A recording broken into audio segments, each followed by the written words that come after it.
And if that wasn't enough, a £500 voucher to spend at your favourite UK attraction, so you can enjoy amazing days out this year. For another chance to win the iPhone, treats and £15,000 cash, text prize to 63232. Text costs £2 plus one standard network rate message. You can also enter online at gbnews.com/win. Entries cost £2 or post your name and number to GB06 PO Box 8690 Derby DE1 9TT. UK only. Entrance must be 18 or over. Lines close at 5 p.m. on the 28th of June. Please check the closing time if listening or watching on demand. Good luck. This is GB News, and we are Britain's election channel. This vote may seem to be about the politicians in the media, but it's actually about you. And we won't ever forget that. Join us up and down the country as we follow every moment together. Now, more than ever, it's important to hear all sides as you make your decision ahead of polling day. We're here for you. This is GB News, the People's Channel, Britain's election channel. I'm Michael Portillo. This is GB News, the People's Channel, Britain's news channel. Are the newspapers getting you down? My wife didn't divorce me that month. Struggling to separate the wheat from the chaff? I know that it's a bit of a circus at the best of times.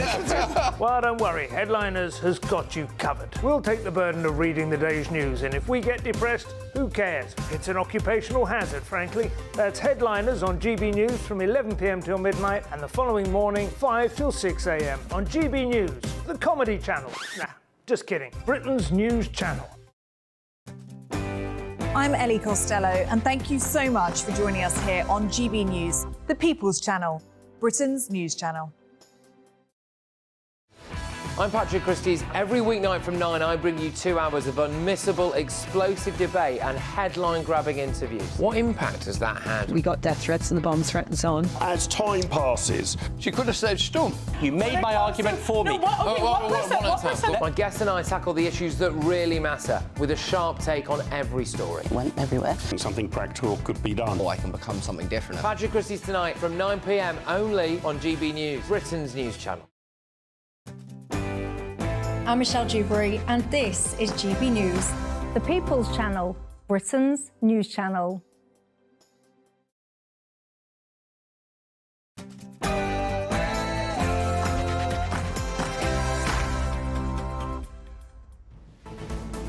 Good afternoon, Britain. It's 12 o'clock on Friday, the 21st of June.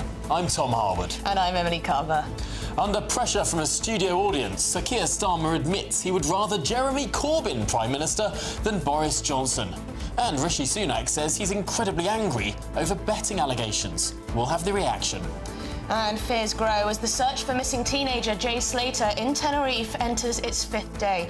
The 19-year-old was on his first holiday without his parents. And the Princess of Wales has released a touching birthday message for her husband, with a new photo of the family leaping in the air.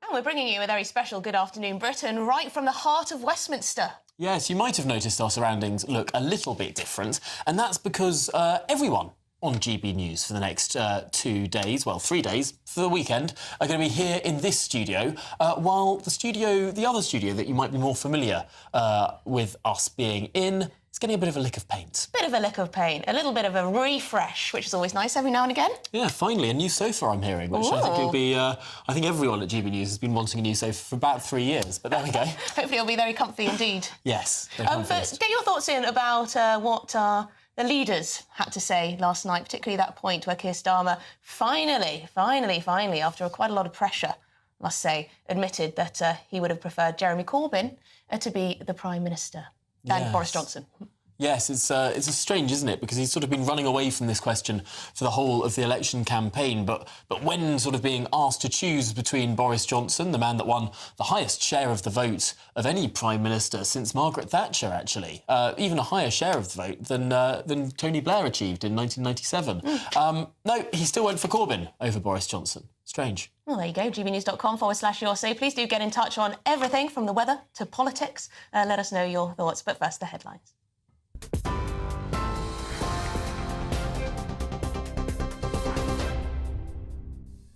Tom, Emily, thank you very much. Good afternoon to you. It's 2 minutes past 12. The top story this afternoon from the newsroom.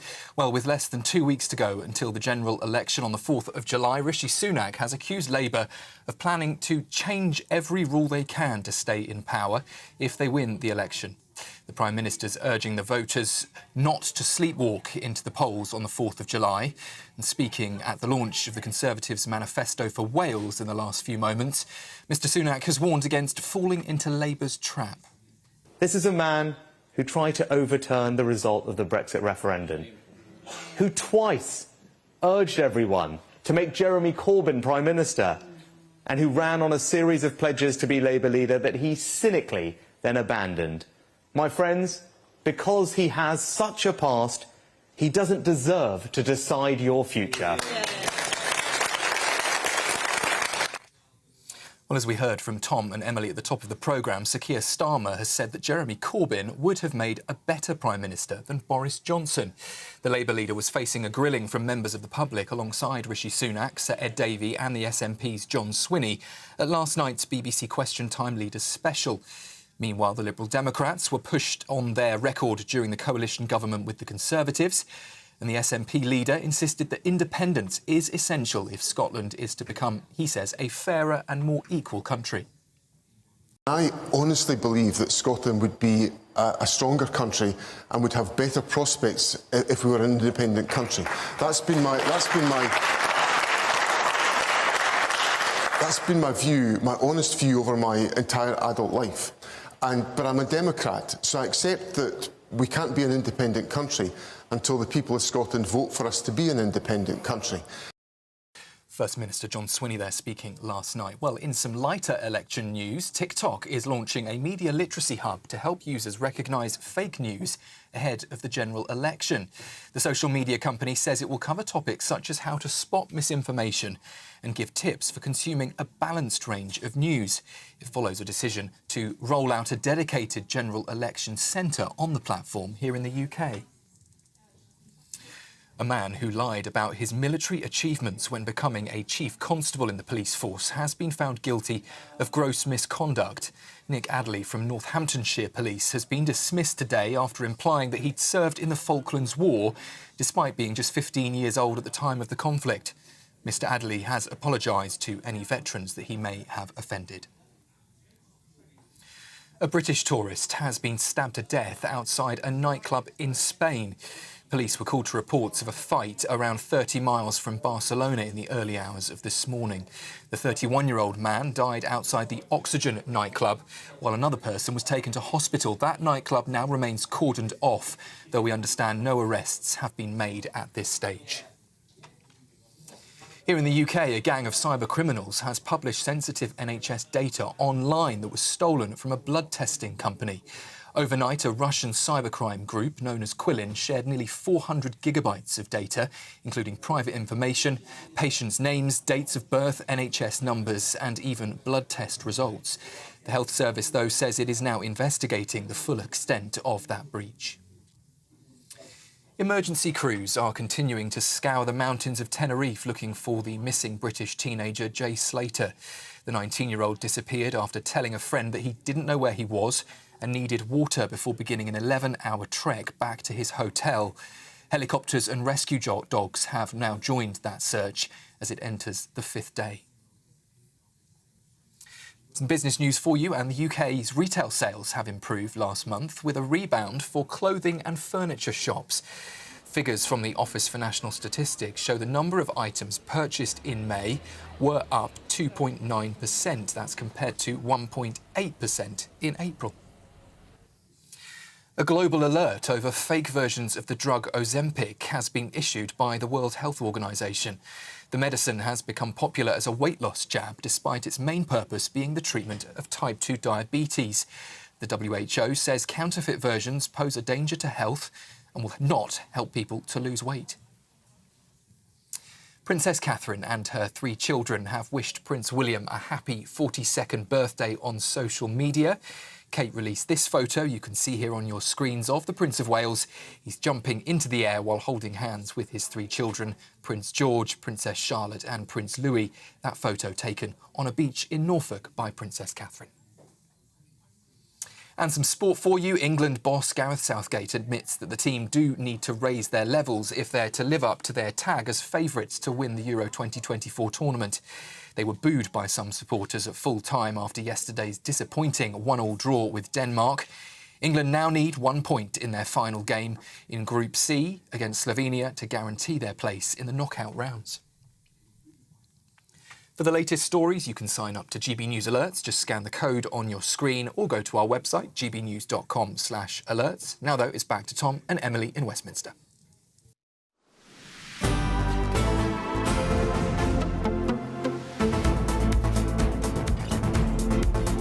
Good afternoon, Britain. It's 8 minutes past 12. Now, following last night's Leaders' Question Time, the race for number 10 continues. Yes, Sir Keir Starmer, he's pledged to put Scotland at the heart of government as he seeks to end the SNP's dominance over the country and has promised Labour will drive economic growth, unlock wealth creation across Scotland if he's elected. Meanwhile, Rishi Sunak is not in Scotland. He's in Wales today, taking the campaign battle bus over there for the launch of the Welsh Conservatives manifesto, where he's pledging to build a safer, more secure and more prosperous Wales. And the Lib Dem leader, Sir Ed Davey, is out campaigning on the issue of NHS dentistry. He's announcing a £750 million a year plan to offer more appointments and free checkups for children. He's also been out defending his party's record in the coalition government. You know, I've taken 2 big lessons from that as I've reflected on that. Well, the first is to never make promises you can't keep, and that's why we've costed our manifesto, I think, in more detail than any other party. Been very cautious in our estimates, so we can deliver on the health and care package, we can deliver on cost of living challenges, but also that I knew the party had to rebuild trust, and we've been trying to do that over the last few years, listening to people, to what their biggest concerns are. And they absolutely are on health and care. They are on things like the cost of living and things like sewage, where we've, as Liberal Democrats, have led the debate. Well, that was Ed Davies speaking there. Let's cross to North Wales now and speak to GB News political correspondent Catherine Forster. Catherine, what are the Tories saying in Wales? Yes, good afternoon, Tom and Emily from North Wales. This seat, Clwyd North, is a new seat, but back in 2019 and the election before that, the area covered by this was held by the Conservatives. It looks highly likely that Labour will take it. In fact, Labour are currently projected to take every single Conservative seat in Wales. So the Prime Minister here this morning launching the Conservative manifesto along with the Welsh Secretary and the Welsh Conservative leader in the Senedd. And really hammering the same messages that we're going to cut your taxes, we're going to keep you safe. But going really, what I noticed most was on the attack on Labour on a way that I haven't really seen before, and saying, I know you want to send us a message. This is not a by-election. Talking about Labour, saying once they've got power, they will change every rule to make sure they keep it. Once you hand Labour a blank cheque, you can't get it back. Also talking about Deputy Labour leader Angela Rayner and Shadow Foreign Secretary David Lammy, saying that they had both voted against a nuclear deterrent and trying to scare people too, I think, on Labour's record here, because of course the devolved assembly is dominated by Welsh MSPs, and they, MSs, and they, don't have a great record on health, on education. They were flagging that ambulance waits are worse here, that waiting lists for over 2 years. weights are also worse. So really trying to say, look what's happening in Wales. Labour run Wales. Look what a mess it is. Don't give them the chance to do the same thing here. Pressed in questions, of course, about the betting scandal, asked why he hadn't suspended these candidates. Of course, he is still sticking to that line. There's an ongoing investigation, but that is hugely, hugely damaging. It's the last thing the Conservatives need when they're 20 points behind in the polls. Yes, Catherine, it certainly sounds like the Prime Minister is acknowledging that he's the underdog here, trying to warn people not to let Labour waltz into number 10. It's quite a defensive message. Yes, absolutely. It seemed to be more time devoted to attacking Labour and their record here and their record in opposition than actually saying what their own record is. And I think it marks a shift, doesn't it? Because, you know, we don't know, nobody's voted, but it looks almost unimaginable that Labour don't win a majority. So they're trying now, whilst not admitting they're going to lose, to pretty much say, don't give them a massive majority. But whether the electorate are listening, of course, is entirely another matter. I did ask about the betting scandal. It was also shouted out. What about Vaughan Gething, of course, the Welsh First Minister? Labour lost a vote of confidence only 2 weeks ago. Andrew R.T. Davies, who is the Welsh Conservative leader here, said that he is squatting in Downing Street. So they're very keen to point out that though they have their own troubles, they're not alone by any means. Labour in Wales also have a lot of troubles too. Catherine, just before you go, there seems to be sort of fairground music around you. Where are you and what's the hubbub? Yeah, I'm in some bath warehouse. There's lots of baths behind me covered in cardboard, sinks and so on. And basically there's a speaker to my right which is pumping out fairly generic pop music. So yeah, I'm sorry about that. I was hoping there'd be teacups and carousels, but no, it's just a bath store. Well, Catherine Forster, thank you very much for joining us, and catch up with you later. It does sound a bit, doesn't it, like there's a fairground. Yeah. Yes. Just imagining Mary Poppins on a sort of horse going round in a... Anyway. Oh, I'd love someone to do a live from the teacups. Ed Davey has. Oh, well, there you go. There you go. Well, shall we speak to GB News' political editor now, Christopher Hope, who is in Westminster for us. And, Christopher, we've seen what the Conservatives have been up to, but, of course, perhaps more so than what the Labour Party is doing in Scotland, what the Conservatives are doing in Wales, last night proved to be quite a moment in this campaign. That's right, it was the four-way grilling of the four leaders of the main party in this country. Of course, Nigel Farage wasn't there, even though he was doing well in the polls. But we saw John Swinney, the SNP leader, not up for any kind of election in this election because he's not standing as an MP. Sir Ed Davey from the Liberal Democrats, Keir Starmer, of course, Labour, and Rishi Sunak, the Prime Minister. I think the standout moment on Keir Starmer is when he said that he would have thought that Jeremy Corbyn would have made a better Prime Minister than Boris Johnson. Now, that is interesting, I think. It goes to the heart of what you really believe, which the Tories are trying to draw out what is, who is, in fact, Sir Keir Starmer. He said, didn't he, in terms that he would have been a better PM than Johnson. Look what we got, said Sir Keir Starmer. Boris Johnson, a man who made massive promises, didn't keep them, and then had to leave Parliament in disgrace. All of that is true, of course, but his defenders would say on the big issues, he got it right. If you look at the Ukraine war, he marshalled support for Ukraine against Russia, and also with the COVID vaccine, he led the way on that, and Britain with the Glaxo vaccine here. So on the big calls, he got it right, and Keir Starmer's saying there that a man like Jeremy Corbyn, who questioned Russia's involvement in the Salisbury poisonings, they're saying he might have been a better PM, a guy who wouldn't even say he would push the nuclear button to defend our country under attack. And that's who he believes. So he's in quite a sticky position now, I think, and that's why some of the right-wing newspapers today, the Daily Mail, the Telegraph, have gone after that, because it goes to the heart of who Keir Starmer is, the man who would be Prime Minister. Yes, he's very, very uncomfortable, isn't he, being asked about his past allegiances, particularly his view on Jeremy Corbyn. Very much sort of seizes up, doesn't he? I mean, do you think this question's going to be put to him more and more and more as we get closer to the date? Well, it will, and it'll be put to him by me tonight, Emily. I'm interviewing Sir Keir Starmer for GB News viewers and listeners, and it goes out live, it goes out on the channel at 7 p.m. So I do urge people to watch that and listen to that, and hopefully we'll ask some of the questions in a very limited time we have with the Labour leader that our viewers and listeners want to hear the answers to. Well, it's a date for our diary, Christopher Hope, 6 p.m.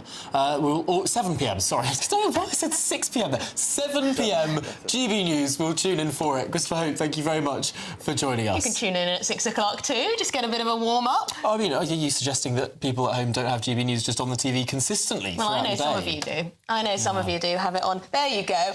Do let us know, write in. We can tell Christopher what you want put to Keir Starmer. We can ask him. Perhaps you have some questions that you think the media so far haven't asked. We were talking a little bit earlier with Nana and Ben about how it's so important to scrutinise this man. He could be our Prime Minister in not very long. So let us know. Let us know if there's anything you want us to ask him. Absolutely. That sit-down interview coming with Christopher Hope at 7 p.m. Well, as we mentioned, the public had the chance to put their questions to the party leaders yesterday evening in a bit of a special leaders' question time. And here to discuss that with us is Deputy Political Editor at The Mail on Sunday, Anna Mihailova. Thank you very much indeed for joining us, Anna. What did you take from last night? What stood out to you and perhaps your readers? Well, I mean, the main takeaway is, as Chris correctly mentioned, Starmer's complete inability still to answer the question on Corbyn. It's certainly something that I know a lot of Conservative candidates really want the party and Rishi Sunak to focus on more. Instead, the campaign has very much been focused on tax and attacking Labour on tax. But actually, the weakest parts of this whole campaign so far for Keir Starmer were last night, that question about Corbyn and Boris Johnson, and previously in the Sky debate, the question of why did you serve in Jeremy Corbyn's cabinet and tell people he could win. And so I think, you know, it goes to the heart of trust. It goes to the heart of what the audience members reflected yesterday to his answers, that he just sounds like he's obfuscating. He doesn't seem to have an answer. And yet, would anyone watching actually be undecided? Is anyone actually paying that much attention to the seemingly endless stream of debates interviews and questions? It feels like we've asked the same questions again and again and again. We get the same answers again and again and again. Frankly, this election could have all been over a couple of weeks ago. Hang on, not tonight. 7 o'clock tonight. Christopher Hope, he's going to be putting your questions to Sir Keir. But yes, Anna, do you agree with that? There's been so much of this. Are people listening? Well, I mean, generally, I think a lot of people are fed up with politics in general and politicians, and things like the betting scandal on the election day only just confirms that further. People just get, disillusioned and essentially turn off from all the main parties and politicians. But I do think, I mean, speaking just anecdotally to candidates on the doorstep, they do say that a lot of voters are still undecided. I mean, these are the undecided Tories that are fed up with the government, want to give them a kicking, but aren't necessarily sure whether they're going to actually vote reform or even give Labour a chance or just sit at home. So I do think there's still, or certainly people do think that there's a lot to pay for, not in terms of affecting the headline result, but in terms of trying to determine what is essentially left of the Conservative Party at the end of it. There's a world of difference between UK 1997 and Canada 1993, where you have sort of over 100 MPs to build back up from, or going right down to sort of minuscule numbers, where the Canadian Conservatives went down from a majority government to just 2. That's right. And obviously when Nigel Farage makes that comparison, he's doing that knowing, trying to essentially influence that result, because he is trying to position himself as the main opposition. But as you say, there's absolutely no scenario at all where the Conservatives will be down to single figures, and the electoral system is still very much in favours a two-party system. Well, thank you very much indeed for talking to us this afternoon. Enjoy the sunshine. Anna Mihalova, thank you very much indeed. This is what the Conservatives have been saying too. They've been saying, oh, no, there are lots of people out there who have not yet decided. Of course, we don't know how many people those are and which constituencies they might be in and whether they will end up voting Conservative if they voted Conservative last time.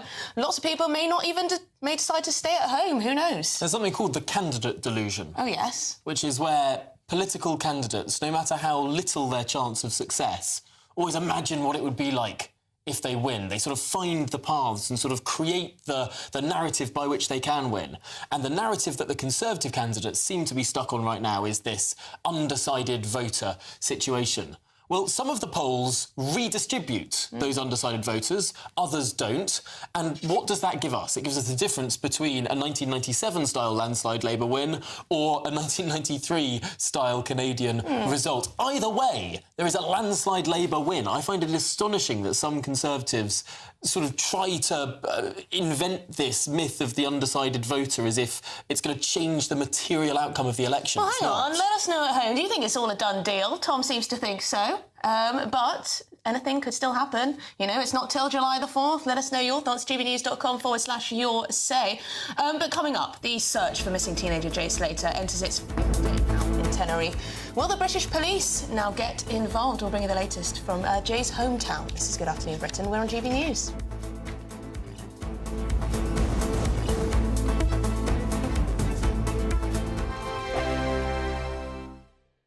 This is GB News, Britain's news channel.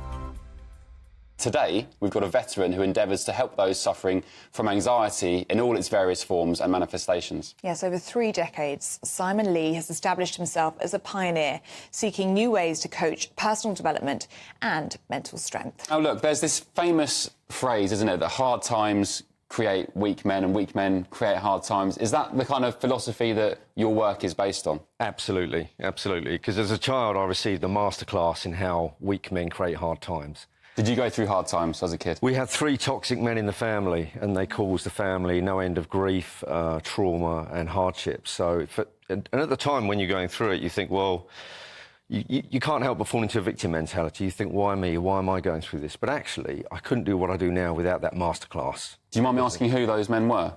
Yep, it's fine. One of them was my stepfather. Yeah. One of them was my grandfather, and one of them was my uncle. Right. So they're all inner family members. And without exception, all of them, outside of the family doors, wanted to put themselves across as moral pillars of society. How do you turn that story around and be the man that you are today and turn what you went through into a positive? How do you do that? You've established that pretty much you can, choose to be a victim of your circumstance or use it as inspiration to do better and say, you know what, when I'm older, for example, if you had a bad childhood, I want to make sure my kids get the kind of childhood I didn't have. So how do you relay that to the people you mentor now, I guess? What we do, I set up something called Unlimited Courage. We talk about giving men a primary aim of courage. So we bring in philosophies such as Stoicism, our own 7 Courages, Bushido, and they love it. They love it. And I must admit, when I found it, I felt like I'd found the Holy Grail. Wow. The People's Channel. If you want your news to be straight talking... This is a nightmare for the Conservatives again. Down to earth. It's not just Nottingham where this is happening, is it? And most importantly, honest. Hard-working, middle-class taxpayers, they'll get their book thrown at them. Then catch me, Martin Daubney, Monday to Friday, 3 till 6 p.m. on GB News, Britain's news channel. Join me, Neil Oliver, every Sunday night at 6 p.m. on GB News. And if an hour is not nearly enough for you, go to gbnews.com for special extended episodes online every Friday at 9 p.m, where we can truly get into the nitty-gritty of what's going on. GB News, Britain's news channel. We're proud to be GB News, the People's Channel. And as you know, we always love to hear your views. Now, there's a new way of getting in touch with us at gbnews.com/your say. By commenting, you can be part of a live conversation and join our GB News community. You can even talk to me, Bev Turner, or any of the members of the GB News family.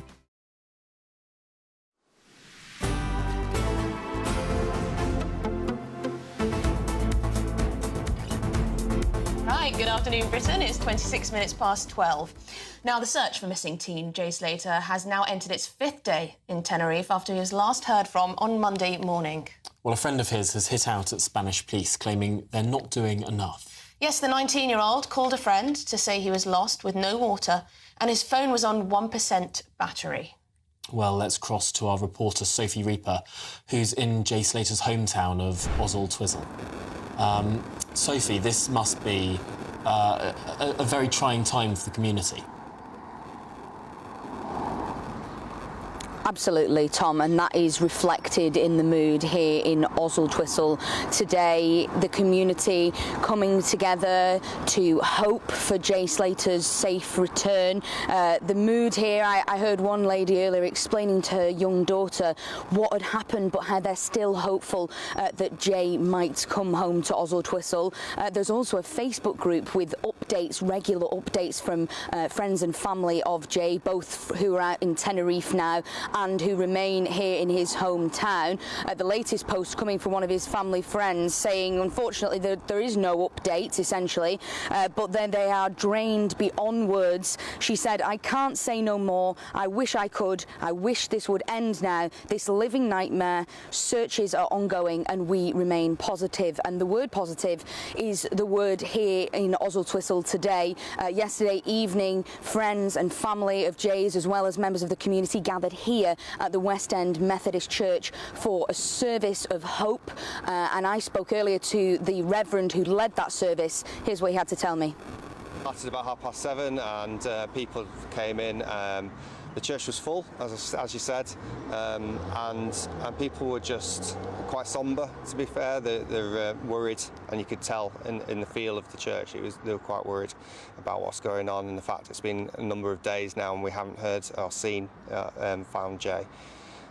We just started with talking about what faith is about, and about there being hope and a light in the darkness. And the message is keeping on that little bit of light that can't be put out. And for us, that's Jesus, but for us today is that light of hope that Jay will be found and he'll be okay. Of course, we have now entered the 5th day of the search for Jay. Experts and family members alike starting to think perhaps that it's not looking too good for the 19-year-old. But here, there is still hope, as the Reverend was saying there. They hope and pray that there is still a light at the end of the tunnel. You can see here behind me the blue ribbons that are scattered all over this small Lancashire town, a symbol for this community that they hope and that they pray, and they will continue to do so until they hear otherwise, that Jay Slater will be returned home safely. Sophie, it is just the most desperate story. Of course, there must be people that are very, very worried as each day goes on. Are you sensing that perhaps... I know you're talking about hope and about light, but the longer this goes on, the more desperate it does become. Absolutely, and of course we're hearing from experts over in Tenerife about the extreme weather conditions, the terrain that Jay perhaps would have taken, would have been incredibly unfamiliar to him. So there are dangerous signs there. There is extreme concern about him and his well-being. As you said, his battery was on 1%. He had no water. He was coming off the back of a night out. There are those extreme concerns, and as you say, as the days wear on, that concern will just continue to grow. But there is that small hope that it remains alive here in Lancashire. Well, thank you very much indeed, Sophie Reaper there. We'll catch up with you a little bit later. But in other news, sporting news, I mean, how did you find the match last night? Lacklustre, I think is one word for it. Yeah, I started watching it, and I have to say my eyes did drift away. Yes, well. Yeah. Football, big football fan over here, Massive. Eh? Anyway, it was a draw for England last night against Denmark. So will the Three Lions still bring it home? I still have hope, always have hope. We're going to be joined by a football broadcaster to run through what could happen. This is Good Afternoon Britain. We're on GB News.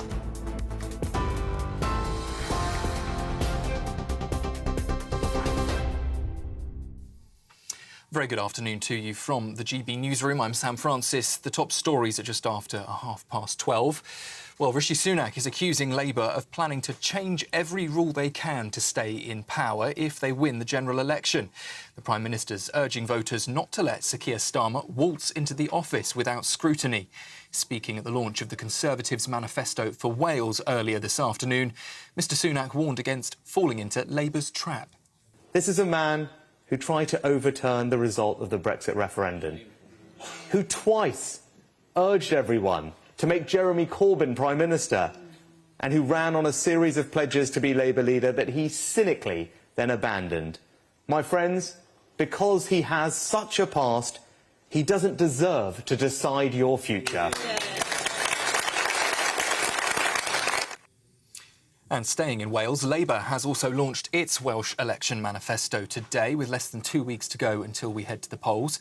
First Minister Vaughan Gethin's promising to look at developing youth justice and probation in Wales. And he's also pledged to restore decision-making on economic aid.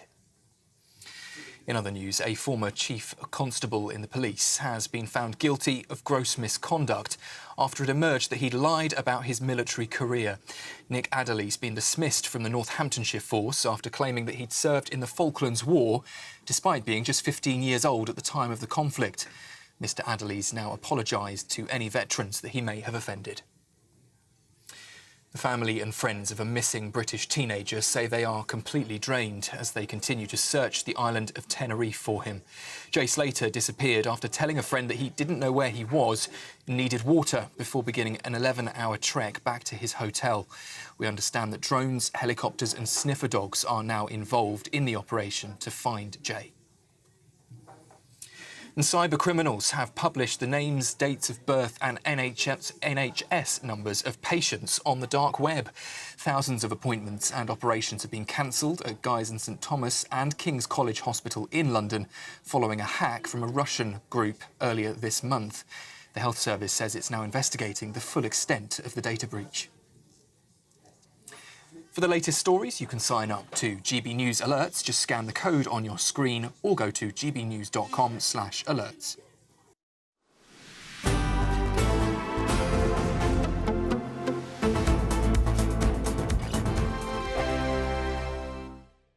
Good morning, welcome to your latest GB News weather update. Another fairly fine day for many of us, sunny spells and still feeling pretty warm in the sunshine, but there is some rain on the way for this evening. That's going to be moving in from the west. It's as a result of this weather front pushing into parts of Northern Ireland and the far northwest of Scotland later on this afternoon. And ahead of it, cloud will build across much of Wales into the southwest of Cornwall and Devon too. Further east, though, it should stay fairly dry and bright, and here is where it's going to feel very warm in the June sunshine once again. Highs of 24 degrees quite likely. We could see a 25 degrees across some southeastern areas later on this afternoon. But further west, the cloud is building this afternoon, so it will turn quite a bit cloudier with potentially a burst of heavier rain, particularly across western areas of Scotland, the Northern Isles as well, starting to see some rain by this evening. Across the far southeast, though, of Scotland, it will remain likely dry this evening. Northeastern England as well, seeing a dry end to the day. A little bit of cloud around, hazier sunshine, but still feeling quite warm out there. But across the far southwest, a spell of heavier rain will push through in the early evening. Now, this band of rain pushes eastwards throughout this evening into central and eastern areas by tomorrow morning. And again, we've got a lot of cloud around with this. We won't see too much in the way of rain. I think it will be fairly light, any of that rain, but there is going to be a considerable amount of cloud around across much of England and Wales to start the day. So it will be another mild start, but it could just turn a little bit fresher across parts of Northern Ireland first thing tomorrow. That's because it's going to be a bright start. We're between weather fronts across Northern Ireland and much of Scotland first thing tomorrow, but the next weather front will move in later on in the day. But elsewhere, after a cloudier start, it will turn brighter as the day goes on. There's a risk of the odd shower across eastern areas, but for most of us, a dry day with temperatures in the low 20s. See you later on. Bye-bye. The latest GB News travel. Hi, good morning to you. I'm Jules Buckley. Let's go to Greater Manchester firstly, and the eastbound side of the M62 struggling. Lane 1 and 2 out of 4 are coned off at the moment between Milne Row and Rushworth Moor. That's junction 21 to 22 eastbound, so queues is all due to a collision there. Now 3 out of 4 lanes closed northbound up the M6 just after the turn off on Nuneaton and Coventry junction 3, big queues. There's a collision in the process of being recovered.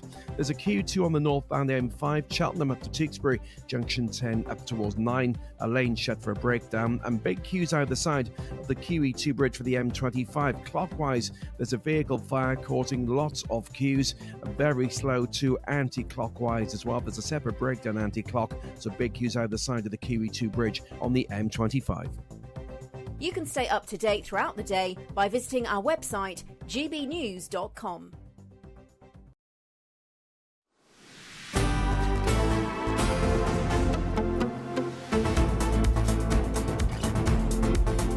Right, well, good afternoon, Britain. It's 37 minutes past 12, and yes, it was a draw for England last night against Denmark, but Gareth Southgate's team does remain top of Group C after a win against Serbia last week. The tallest dwarf. Slovenia is now up next on Tuesday, but with performances so far, is there any hope of bringing it home? Silly question, of course there is. And now we're joined by the sports broadcaster, Chris Scudder. Chris, that is a silly question. Of course England can still do it. Yeah, of course they can. They've got 4 points. It's only the group stage. I think we've overlooked that a lot over the last sort of 18 hours. It always happens. We're very knee-jerk about performances. Trouble is, England have got such massive expectation, and rightfully so. They've got on paper the strongest squad just about in this tournament. But of course, the games are played on grass, and as we saw last night, if it isn't right, you're not going to win the game. They will get through the group. They got Slovenia next Tuesday. But the big concern I have, two things really. It's all getting a bit toxic. Social media does that. It was horrendous last night. Some of the top players, Kane, Bellingham, Foden, Declan Rice, getting slaughtered on social media because of the expectation. And it does feel, I have to say, like an experiment, and it shouldn't feel like an experiment so close to the big knockout games. That's the problem. And Gareth Southgate, as the coach, has got to sort it out. It's his job, and quite right, he's getting pelters today. If you can't get the best out of your players, you've got a problem. That's where we are right now. They've got a few days to get it right, but it's not ideal right now. Yeah, Chris, you say about the players getting it on social media. Perhaps the person who's got it most is Gareth Southgate himself. I mean, people are saying all sorts of things, that he's sort of lost it, that he should even get the sack. Yeah, that's not going to happen. But, it's his job to do so. I mean, listen, I've been listening to the radio this morning and hearing Emmanuel Petit won the World Cup with France in '98, and he was pretty scathing of Southgate, thinking that he wasn't really up to the job. Listen, it's too late for that. I think what England have got to do, the trouble is with Southgate, he's quite rigid in the way he approaches games. He likes to play with 4 defenders and then 2 defensive midfielders in front. He doesn't feel comfortable without that. And as we saw last night, he tried to change the balance by playing somebody in that position who hadn't been there before, Trent Alexander-Arnold of Liverpool.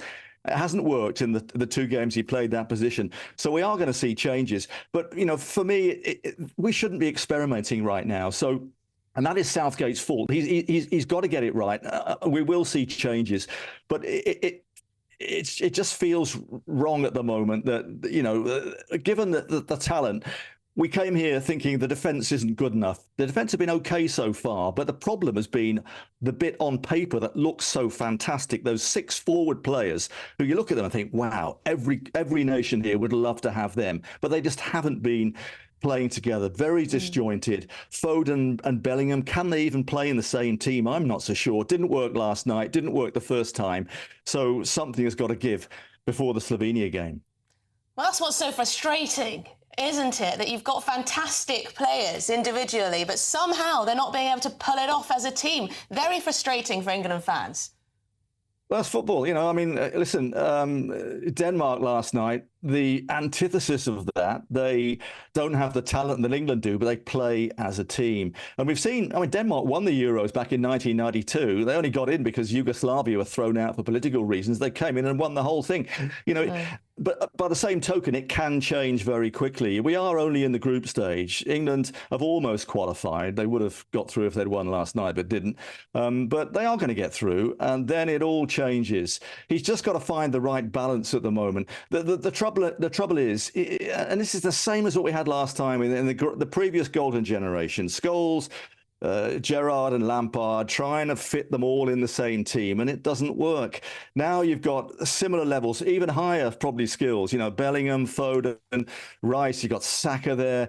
It's just a balance in midfield which is not working at the moment. He's got to sort it out.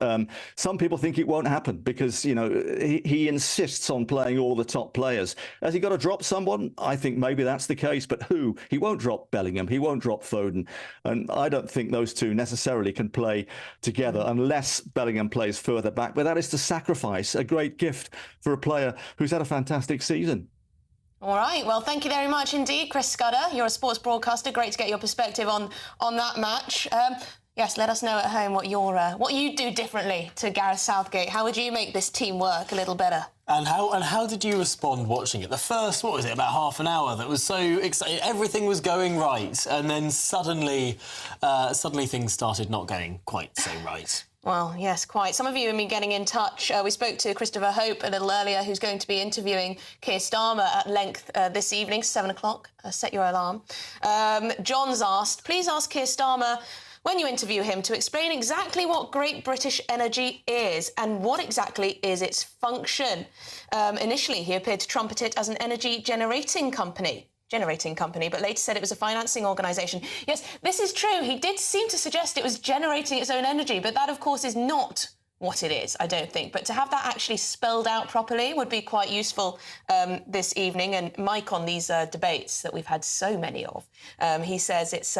The frustrating part is that whatever question is asked by the public, the politicians roll out the same stock answers. There's no follow-up on the question by the person asking. It all seems a little pointless. And I do think that it's those sort of quick events or the debates where it's just soundbite and soundbite. Perhaps this is where Chris can actually get a bit deeper, when it's an intense sort of conversation, one-on-one, back and forth, rather than just this person's question, then that person's question, or two politicians with soundbite and soundbite, or 7 politicians with soundbite and soundbite and soundbite and auto cue and all the rest of it. And it just seems so repetitive and such nonsense. There needs to be some proper journalism where there is just that sort of intense interrogation, and hopefully Christopher Hope can skewer through to the truth this evening. I like the head-to-heads where they just let the leaders go at each other. Do you like that? I think you learn quite a lot because, you know, if the interviewer isn't pressing them on something, well, the other leader certainly is going to. Yeah, you know, you get more. You get more. But they all go through the same training, which is you know that people are only going to watch for a couple of minutes. You just need to repeat your point and repeat your point and repeat your point. And it becomes boring if you want to actually watch the thing. OK, well, coming up, it's a happy birthday to Prince William. He's celebrating turning 42 years old. Princess Catherine has released a new photo in honour of the occasion. It's very sweet indeed.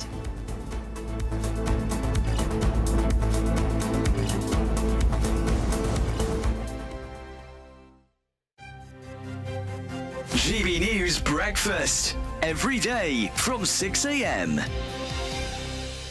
So, question is, what can we do to get young people to eat healthy food? Here's dietitian and nutrition consultant Helen Bond. Helen, what do you think? Eating habits formed at this age tend to persist into later life.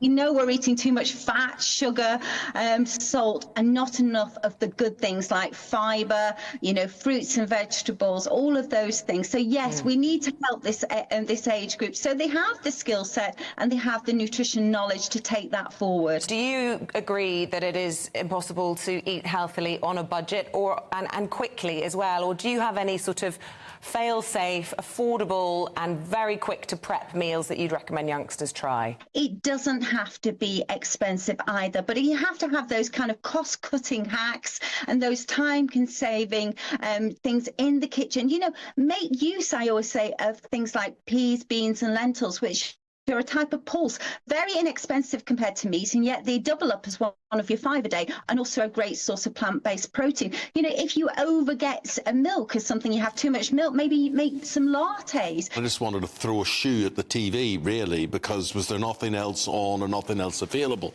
The point being, there is an audience, there is obviously an appeal, there's obviously people are watching this stuff. So what are they doing? Are they watching and not cooking? I think that's it. They're watching and maybe enjoying all the cookery programs like I do. And I'm a typical person in the kitchen. I must have about 100 cookbooks. But sometimes when you are time poor, you know, you've got to feed a family or you've got to feed yourself and everything, you don't really know where to start. And I think that's why apps and having things online for this younger audience makes it much more accessible. Start with one recipe and build it up from there. Like I said, The People's Channel. Hi there, I'm Michelle Dewberry, and I'm going to take a second to tell you all about my show, Dubes & Co. We start off with the issues of the day. We then bring in both sides of the argument. We get rid of the disrespect, and then you throw me into the mix. And trust me, I'll tell it exactly how it is. And then, of course, the magic ingredient, you at home. We mix it all together, and what have we got? In my opinion, the best debate show in town. Monday to Friday, 6 till 7 on GB News, Britain's news channel. I'm Patrick Christie's. Every weeknight from 9, I bring you 2 hours of unmissable, explosive debate and headline-grabbing interviews. What impact has that had? We got death threats and the bomb threat and so on. As time passes, she could have said Storm. You made my argument for me. My guest and I tackle the issues that really matter with a sharp take on every story. Went everywhere. Something practical could be done. Or I can become something different. Patrick Christie's tonight from 9 p.m. only on GB News, Britain's news channel.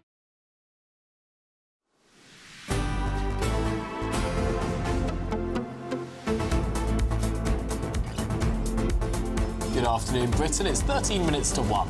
Now, welcome back. Throughout the election, we're going to be hearing from people across the United Kingdom about what really matters to them. Yes, today we speak to Michael Decker. Hi, I'm Michael Decker. I'm in my 60s and I live in beautiful Crawley. Issues that are important to me this time are UK manufacturing, housing, and of course, Gaza. Since the early 80s, I've grown and typically sold companies. I started out as a Thatcher voter. I thought that she was good for the country, the Tories were good for the country. After the first Gulf War in the 90s, I moved leftwards. The Green Party obviously has got green in its name. That's attractive, not least because I'm a vegetarian Tesla driver. But in all seriousness, they are saying we will recognise Palestine. We will not sell arms to Israel. Sunak always talks about growth, but we don't make anything anymore. We make Barber jackets, whiskey, you know, that's pretty much about it. We've got to get back to manufacturing. Housing, we have to have more housing, particularly social housing. Most of it was sold off. We need to be building. It's going to be my first vote ever for the Green Party. Yes, it's a protest vote, but I'm voting for them to do well in the next election, because I think that when people see that people are voting for the Green Party in this election, next time they will think, well, actually, maybe they are viable for government. Well, there you go. The Green Party. Michael Decker. Yeah. Yes. Well, it's our first Green Party voice. Is it? Interesting. Yeah. Yes, he's had quite the journey. Yeah. Political journey. Well, from Thatcher to the Greens, it's not that big a step. She was the first world leader to press the red button on climate change. She wasn't left-wing, though, was she? No, she wasn't. Not a little bit. Anyway, today marks the Prince of Wales's birthday. He celebrates turning 42 today after his trip to Germany to watch England play in the Euros. Lucky old him. There he is, looking happy. Shall we speak to our royal correspondent, Cameron Walker, to tell us a little bit more? Now, Cameron, we're not only celebrating Prince William's birthday, but the Princess of Wales has released rather a nice message. She has. She's personally tweeted on the Kensington Palace Twitter account with a lovely photograph which she took in Norfolk last month of Prince William and his 3 children, or their 3 children, Prince George, Princess Charlotte, Prince Louis. Now, this is probably the most informal yet brilliant photograph I've ever seen in in terms of the royal family. They're clearly jumping off the sand dunes there. It just catches them, I think, in a really intimate family moment, and it shows the love that they have between the Wales family. And the caption was, "Happy birthday, Papa. We all love you so much. See." Kiss, as in C for Catherine. So it was all very, very informal. And did Catherine take that photograph? She did. She took the photograph a month ago. That is remarkable. Looking at, I mean, that looks like it's a professional photographer. Well, she is. She has, as we know, been doing a lot of photography recently. But she says she's an amateur photographer. She is an amateur photographer because she's not paid for the photographs which she takes. But she has obviously has a number of photographs she's taken over the years. She tends to take the photographs of the royal children for their birthdays, for example. So it's a really kind of lovely message for the Princess of Wales. Also, in 9 minutes' time, Westminster Abbey are giving Prince William a present. Oh, really? They're going to be tolling their bells at 1 o'clock this afternoon. We might be able to hear it from here. Quite possibly. Lovely. We're very close by to Westminster Abbey. I wonder if that photo was a one-hit wonder. Or if she had to, get them back up, jump again. What I want her to do is release the camera roll where there are just hundreds of failed attempts. Yes. I mean, I suggest it was probably taken the same time as the Father's Day photograph was taken, which was from that same sand dune, but behind a couple of days ago for Father's Day with Prince William and the 3 children behind there. Yes, of course, from the back, wasn't it? Yes, there it is. And they're wearing the are they wearing the same? Oh, maybe they're not wearing the same thing. Well, maybe it's different clothes, so maybe different outing, but certainly her favourite last sand month. dune. Yeah, I suspect it was probably taken during their half-term break where they went up to Amner Hall in Norfolk on the Sandringham estate. That's where they spend most of their holidays. It's also wholesome, isn't it? It certainly is. Lovely. And Buckingham Palace has also released a photograph to mark Prince William's birthday. It's a young Prince Charles then with a baby Prince William from the Royal Collection Trust. So they're all getting in on wishing Prince William, the future king, a happy birthday. Have we heard anything from the Prince's brother? Yes, no. No is the answer to that. I wasn't expecting them to. They don't have their own social media accounts. Also, when it's Prince Harry or Meghan Markle's birthday, the royal family official accounts tend to not tweet about them. So I suspect there's been no pleasantries received. Bit of distance. Now, you've been at the Royal Ascot, having a lovely time. I have. And I must say, my favourite bit, I think, was that rendition of God Save the King. Oh, yes, with Frederica Crumb, the opera singer. Amazing. Yeah, she was amazing. Great voice. She's also the Irish Guards charity ambassador. The Princess of Wales is the colonel of the Irish Guards, so she was also at Trooping the Colour last weekend, and she was just summing up the amazing patriotism that you see at Royal Ascot, and also making the point that, OK, you can be wearing top hat and tails, but you could also just have a picnic. Yes. So it's absolutely fine. Something for everyone at Ascot. You also managed to find some very nicely dressed ladies. Oh, yeah. Very elegant, lots of lovely hats. It was hard to find not very nicely dressed ladies, to be honest. Everybody was dressed up to the nines, and the champagne and the Pimm's was flowing, so it was a lovely day out. Of course, there are many more events in the season to continue. Obviously, Princess Catherine is taking it slowly. Yeah. And we're hearing from her on social media. Do we have any clue about when we're next going to see her? So they've ruled out Ascot, and obviously they've ruled out Garter Day this week, but they haven't ruled out any further engagements this summer. I suspect we may see her before the summer's out, but it all depends on where she is with her chemotherapy and if she's having a good day or a bad day, like she said in her letter when she said she was going to go to Trooping. Yes, they're really taking it step by step, which I imagine is very much the sensible thing to do. Thank you so much, Cameron, and for bringing us those lovely pictures too. Good stuff. I really like those. Yes. No, wholesome. Wholesome. Well, that's it for this hour, but stay with us because we're going to bring you the very latest updates on Jay Slater, the missing teenager in Tenerife. You won't want to miss it. This is Good Afternoon Britain on GB News, Britain's news channel.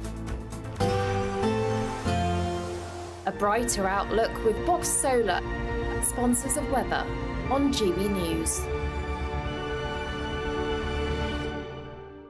Good morning. Welcome to your latest GB News weather update. Another fairly fine day for many of us, sunny spells and still feeling pretty warm in the sunshine, but there is some rain on the way for this evening. That's going to be moving in from the west. It's as a result of this weather front pushing into parts of Northern Ireland and the far northwest of Scotland later on this afternoon. And ahead of it, cloud will build across much of Wales into the southwest of Cornwall and Devon too.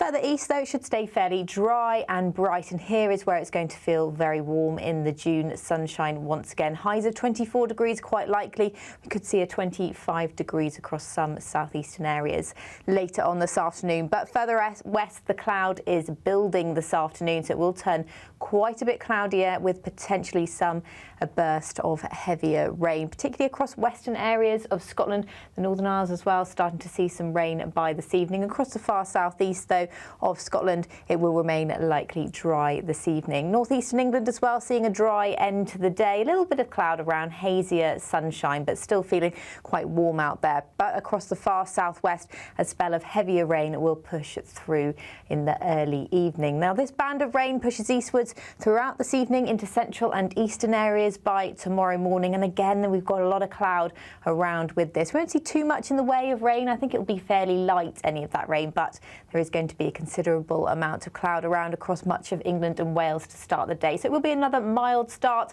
but it could just turn a little bit fresher across parts of Northern Ireland first thing tomorrow. That's because it's going to be a bright start. We're between weather fronts across Northern Ireland and much of Scotland first thing tomorrow, but the next weather front will move in later on in the day. But elsewhere, after a cloudier start, it will turn brighter as the day goes on. There's a risk of the odd shower across eastern areas, but for most of us, a dry day with temperatures in the low 20s. See you later on. Bye-bye.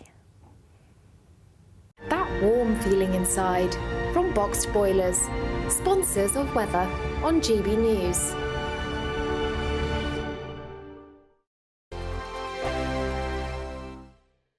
There's still time to win our Summer Spectacular with an incredible trio of treats, and you could win them. First, there's a fabulous £15,000 in tax-free cash to ensure this summer is special. What would you spend that on? Next, you'll also receive the latest iPhone 15 and a set of Apple AirPods. And finally, £500 to spend at your favourite UK attraction. For another chance to win the iPhone, treats and £15,000 cash, text prize to 63232. Text costs £2 plus one standard network rate message. You can also enter online at gbnews.com/win. Entries cost £2 or post your name and number to GB06 PO Box 8690 Derby DE1 9TT. UK only. Entrance must be 18 or over. Lines close at 5 p.m. on the 28th of June. Please check the closing time if listening or watching on demand.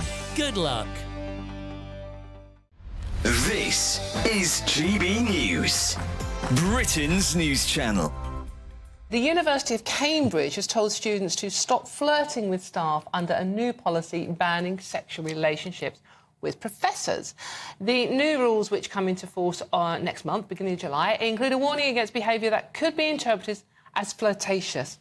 University staff have been told they must report any behaviour that could constitute a student making advances towards a personal, particularly intimate relationship with them. If you're a tutor, how do you interpret what is flirting and what is just sort of like having a bit of banter? In fact, you've got to Very nice trousers, by the way. Thank you. You see, you didn't even recognise. Oh, I didn't. He's I think I'm blushing now. I'm blushing. So, what's flirting? What's me complimenting your very well-fitting trousers? Yes. Well, there is a line, because obviously when you're 18 and you go to university, it might be the first time you're away from home. It might be the first time that you're open to maybe a bit of a nightlife, social activity, drinking, and all the rest of it. On the flip side, I know a couple who, this pupil ended up dating their professor, and they've been together for about sort of 15 years now. So I used to go after lectures with my professor and the whole seminar. We used to go to the pub afterwards, and I became very good friends with, she was a mature student. She was on the very, very far left of political. You wondered where that was going for a second, didn't you? We're both reading a huge sigh of relief. Just very quick for you, Joe. We're running out of very nice trousers as well. We're running Thank you, not as snug as Charlie. I think you've got to have some rules in place that there's no abuse of power. Policing it's difficult.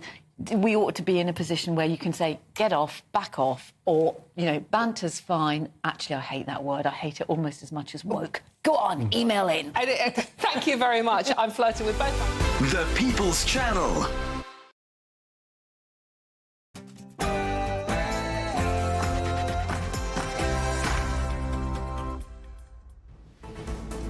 Well, Well, good afternoon, Britain. It's 1 o'clock on Friday, the 21st of June. I'm Emily Carver. And I'm Tom Harwood. Now, under pressure from a studio audience, Sir Keir Starmer admits he would rather Jeremy Corbyn as Prime Minister than Boris Johnson. Rishi Sunak says he's incredibly angry over Tory betting allegations. Fears grow as the search for missing teenager Jay Slater enters its 5th day in Tenerife. The 19-year-old was on his first holiday without his parents. And the Princess of Wales has released a touching birthday message for her husband with a new photo of the family leaping into the air.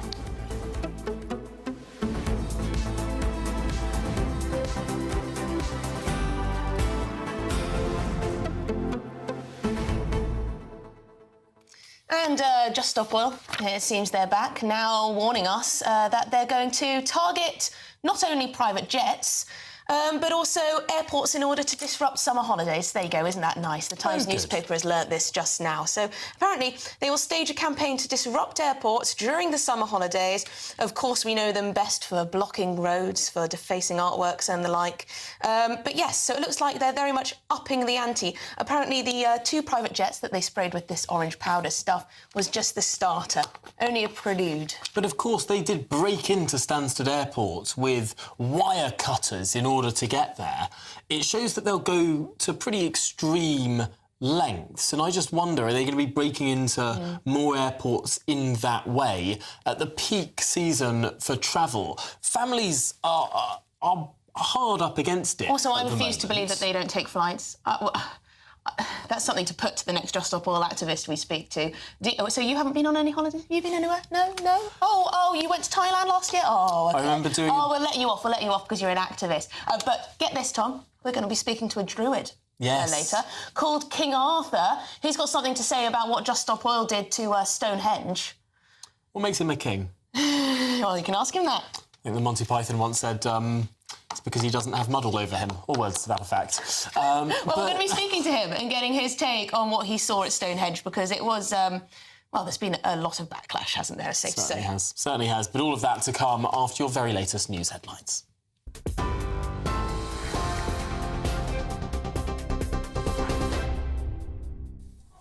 Tom, Emily, thank you very much, and good afternoon to you. It's just after 1 o'clock, and leading the news this lunchtime, Rishi Sunak is accusing Labour of planning to change every rule they can to stay in power if they win the general election. The Prime Minister is urging voters not to sleepwalk to the polls on the 4th of July. Speaking at the launch of the Conservatives' manifesto for Wales, he warned against falling into what he called Labour's trap. This is a man who tried to overturn the result of the Brexit referendum, who twice urged everyone to make Jeremy Corbyn Prime Minister, and who ran on a series of pledges to be Labour leader that he cynically then abandoned. My friends, because he has such a past, he doesn't deserve to decide your future. Sir Keir Starmer says that Jeremy Corbyn would have made a better Prime Minister than Boris Johnson. The Labour leader was facing a grilling from members of the public last night alongside Rishi Sunak, Sir Ed Davey and the SNP's John Swinney. That was at the BBC's Question Time Leaders special in York. The Liberal Democrats were pushed on their record during the coalition government with the Conservatives, while the SNP insisted that independence is essential to Scotland if it wants to become a fairer and more equal country. Opposition leaders are accusing the Tories of being corrupt after a string of people with links to the party have been caught up in allegations of betting on the timing of the general election. 4 people are now being investigated by the Gambling Commission, including Laura Saunders, the wife of the Tories' campaign director. Craig Williams, another Conservative candidate, has also admitted to what he called an error of judgment after placing a bet on when the election would take place. Prime Minister Rishi Sunak says any lawbreakers will be booted out of the party. But the Lib Dem leader Sir Ed Davey says the Conservatives aren't learning from their mistakes, and he's now calling on the candidates involved to be suspended. And in some lighter election news, TikTok is launching a media literacy hub to help users recognise fake news ahead of the election on the 4th of July. The social media company says it will cover topics such as how to spot misinformation and give tips for consuming a balanced range of news. It follows an earlier decision to roll out a dedicated general election centre on the platform in the UK. A police chief constable who lied about serving in the Falklands War, despite being just 15 years old at the time, has been sacked today. Nick Adderley from the Northamptonshire Force has been found guilty of gross misconduct for making up his naval rank, his length of service and achievements. Mr Adderley has apologised to any veterans he's offended. A British tourist has been stabbed to death outside a nightclub in Spain. Police were called to reports of a fight in Calella, around 30 miles from Barcelona. That was in the early hours of this morning. The 31-year-old man died outside the Oxygen nightclub, while another person was taken to hospital. The building remains cordoned off, but no arrests have so far been made. And back here in the UK, a gang of cyber criminals has published sensitive NHS data online, stolen from a blood test company. Overnight, Russian cybercrime group known as Quillin shared nearly 400 gigabytes of private information, including patient names, dates of birth, NHS numbers and even blood test results. The Health Service says it's now investigating the full extent of that data breach. Emergency crews are continuing to scour the mountains of Tenerife looking for missing British teenager Jay Slater. The 19-year-old disappeared after telling a friend that he didn't know where he was and needed water before then beginning an 11-hour trek back to his hotel. We understand that helicopters and rescue dogs have now joined the search as it enters its 5th day. UK retail sales improved last month with a rebound for clothing and furniture shops. Figures from the Office for National Statistics show the number of items purchased in May were up 2.9% compared to 1.8% the month before. A global alert over fake versions of the drug Ozempic has been issued by the World Health Organization. The medicine has become popular as a weight loss jab, despite its main purpose being the treatment of type 2 diabetes. The WHO says counterfeit versions could pose a danger to health and won't help people to lose weight. Princess Catherine and her 3 children have wished Prince William a happy 42nd birthday on social media. Kate released this photo here you can see on your screens of the Prince of Wales jumping into the air while holding hands with Prince George, Princess Charlotte and Prince Louis on the beach of Norfolk. And finally, Taylor Swift's Eras Tour is expected to bring up to £300 million to the economy in the capital when she performs in London later. The US superstar has already played shows in Edinburgh, in Liverpool and in Cardiff. She's now set to headline 3 sold-out shows at Wembley before returning for 5 more nights in August. Well, a Taylor tube map, a Taylor trail and special artworks have been created to entertain the 640,000 people expected to attend. For the latest stories, you can sign up to GB News Alerts. Just scan the code on your screen or go to gbnews.com/alerts.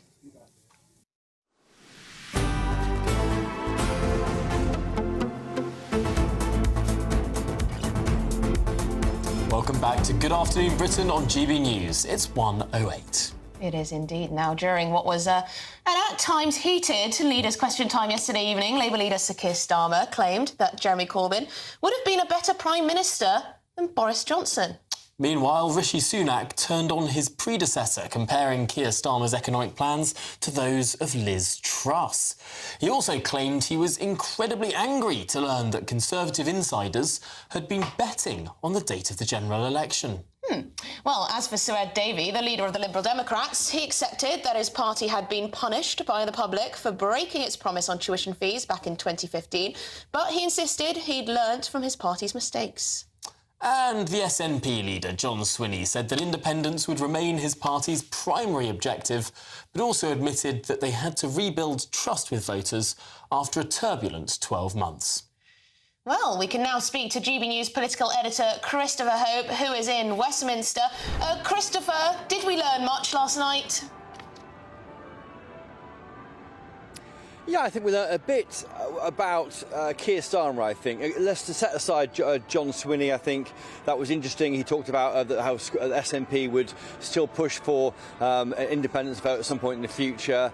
The Liberal Democrat leader, Sir Ed Davey, who's pressed on his response over the Post Office scandal when he was Post Office Minister back in the very early part of the last decade. And Rishi Sunak went on the front foot about this alleged betting scandal engulfing his party. I should say, by the way, this lunchtime, he's been asked, did any cabinet ministers put money on the date of the election? He couldn't answer. And the problem he's got is that on this betting issue is that the Gambling Commission has asked for all bets laid between the 1st of May to the 21st of May from all the betting companies. They're now going through a list of names, and any names there which look political are being referred back to the government. So I think this one is not yet finished, and the problem the PM has got is he has no idea how wide this issue goes. But anyway, coming to Sir Keir Starmer, that was the moment, I think, when he was asked 5 times, and eventually said so, would Jeremy Corbyn have been a better Prime Minister than Boris Johnson? He said he thought he would do. And his words are quite interesting, because he makes very clear that he would be a better PM, he said. Look what we got. Boris Johnson, a man who made massive promises, who didn't keep them and then had to leave Parliament in disgrace. That's all true. He was chaotic, messy, Partygate, we know all that. But on the big calls, his defenders would say that Johnson got the Ukraine war response right, marshalling support amongst EU, NATO nations against Russia, and also on the COVID pandemic, he pressed ahead with the vaccine and urged that to happen with the Glaxo one, which worked in the end. So I think arguably he's got that a bit, well, I'm not sure he's right on that. I mean, Jeremy Corbyn, of course, the person who wouldn't blame Russia for the Salisbury poisonings, or at least question whether it was them, and then famously wouldn't commit to saying he had pushed the nuclear trigger to defend our country, and he would be better than Boris Johnson? OK, well, let's see what voters think of that. So I think that's an interesting lifting the lid, really, on Keir Starmer and what he really believes in, and I think the Tory party will be making something out of that. I should say I'm interviewing Keir Starmer later for GB News viewers, and it goes live on the channel at 7 p.m, so I'll make sure that question is put to the Labour leader. Very, very interesting stuff, Chris. And I suppose one of the big advantages of these sort of sit-down interviews compared to perhaps some of these audience Q&As is you can get to the detail, you can do the follow-up. I suppose, how are you preparing for this evening? Well, I've been given, frankly, 12 minutes, Tom, so it's not a lot of time, but that's the time which all of the political editors of the main channels are getting with the Labour leader as we get towards election day. So I've got to choose my targets. I know we've been asking over the past few days viewers, listeners to send in their questions. I've gone through them, I've noted the very good ones, and I'll try and put them to Sir Keir Starmer. I mean, what would you ask him, Tom? What's your question, Tom and Emily? I think I'd ask him, Keir Starmer, why did you take the last Labour government to court over their decision to deny welfare benefits to asylum seekers? That's something that Sir Keir Starmer boasted about when he was trying to become Labour leader, but hasn't spoken about ever since, which I think is a little curious. Emily? I think you've got to hammer him on the Corbyn question. It is where he gets in a bit of a muddle. Other people have been writing in. Jenny's sent in about 20 questions. She wants to know whether Starmer would welcome Palestinian refugees. She also wants to know why he uses the word safe spaces instead of single-sex spaces. She also wants to know about inheritance tax. So there's a few for you. There's a few to get you going, Christopher. I know. Well, there's so many to go after. I've got to try and select the ones I think our viewers care about. The ULEZ scheme, will that be expanded across the country? Crime, small boats, all sorts of questions. And I won't be able to ask them all on behalf of you guys and also viewers, but I'll do my very best.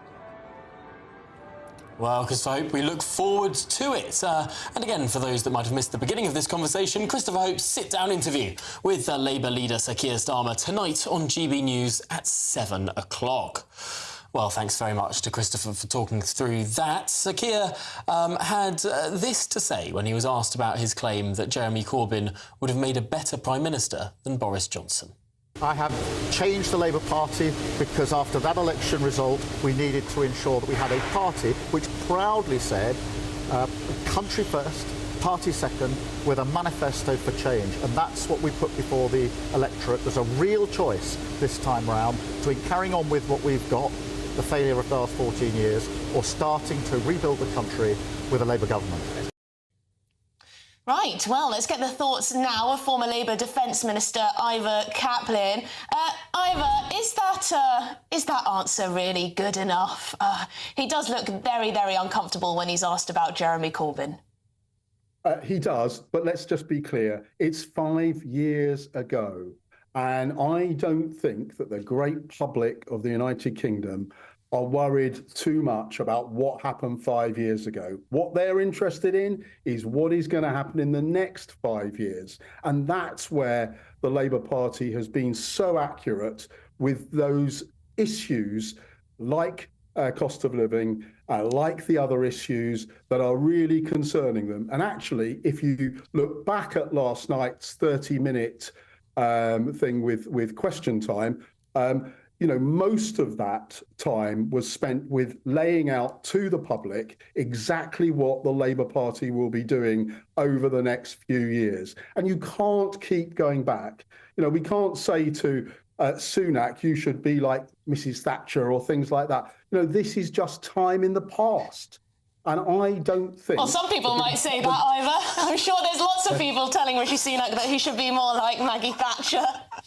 Well, I'm just giving you an opportunity there for the two of you.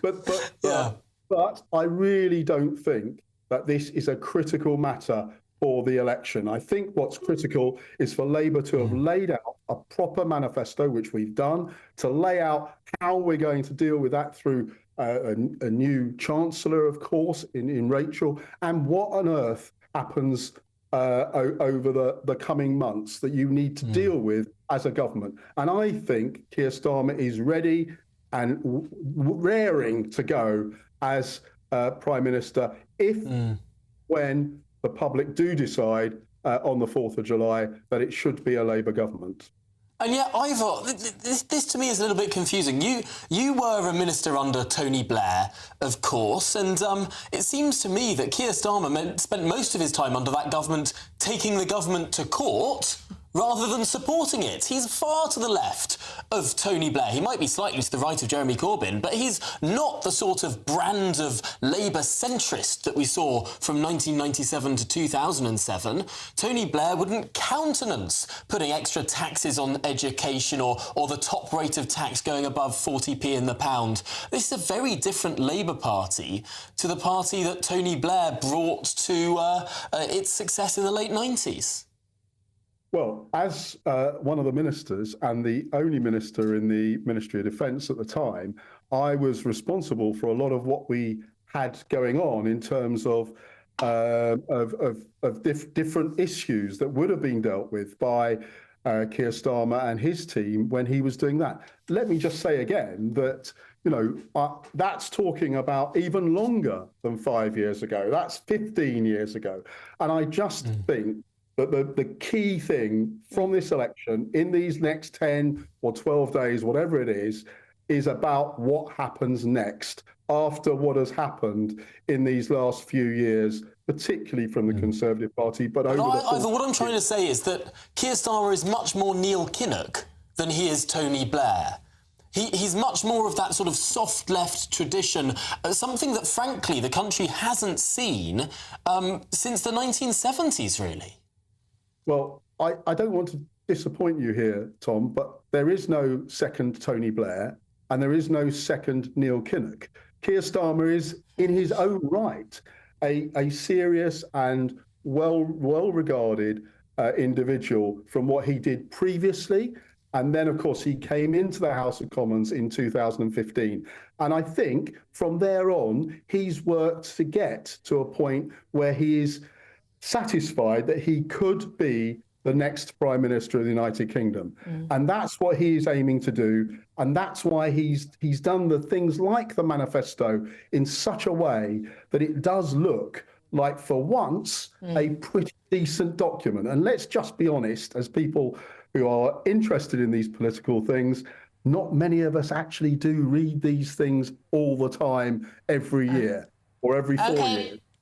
Yeah, well, one of the accusations, Ivor, you know as well as we do, is that Labour will raise taxes, and they haven't told us exactly where they might. Now, you know what it's like working in government. If, for example, they need to spend a bit more money or growth isn't as quick as they'd like, which levers do you think they might pull? What would their top tax lever be? I think what they've done is they've said on the three main issues of tax, so that's income tax, VAT, and whichever the other one is, I've got it here National somewhere. insurance. National insurance, which has been quite controversial over the last year. So I think those three are satisfactory comments that they've made. I think what comes into this, though, is other taxes that might have to change. Now, that's not unusual, and it's very difficult to say, I won't do something in 3 years' time. Airplane tax is one of those issues that might be something that comes into the equation of what is needed in running the company's economics, and also making sure that how we do that. Ivor Kaplan, you know we're talking about capital gains, you know we're talking about council taxes. Those are the ones that they haven't specifically ruled out. Those are big taxes. Those are, significant taxes. Well, just on those two, on council tax, of course, that's a matter predominantly for local authorities and how they want to deal with that. That is an issue that can be discussed between the local government association and the government of the day. That happens automatically. On other taxes, I think there could be changes, but I don't see that they will want to do very many changes given what they've said in the manifesto and what they've been saying. So we'll have to see how it goes. And I think there is, one thing I would go back to 97 on, which Tom will at least appreciate, is that if I go back to 97, the one thing we had to do in that first couple of years was to stick to the principles that Gordon Brown had laid out for the government. And I think that's very similar to what will happen here. And there will be a period of time that the government gets in and gets ready to do things, and there will be something. And we all remember how much the Blair government liked spending money. We all remember that. But not for the first term. The first term, of course, that golden rule stuck to those Tory spending limits. Spend. Yeah. Some of us wish that the second and the third Labour terms had also stuck to perhaps less profligate spending limits. But Ivor Kaplan, that's all we've got time for. Really appreciate you. I had too much spending to do when I got to the Ministry of Defence, so trust me on that. All right. Thank you very much, Ivor Kaplan, former Labour Defence Minister. Always great to chat to Ivor. Yeah, no, good stuff. And coming up, he thinks there might be some other tax rises coming. Yeah, this is the thing. It's a soft left government we're about to get. But coming up, we'll bring you the latest on the case of that missing teenager, Jay Slater. Don't go anywhere.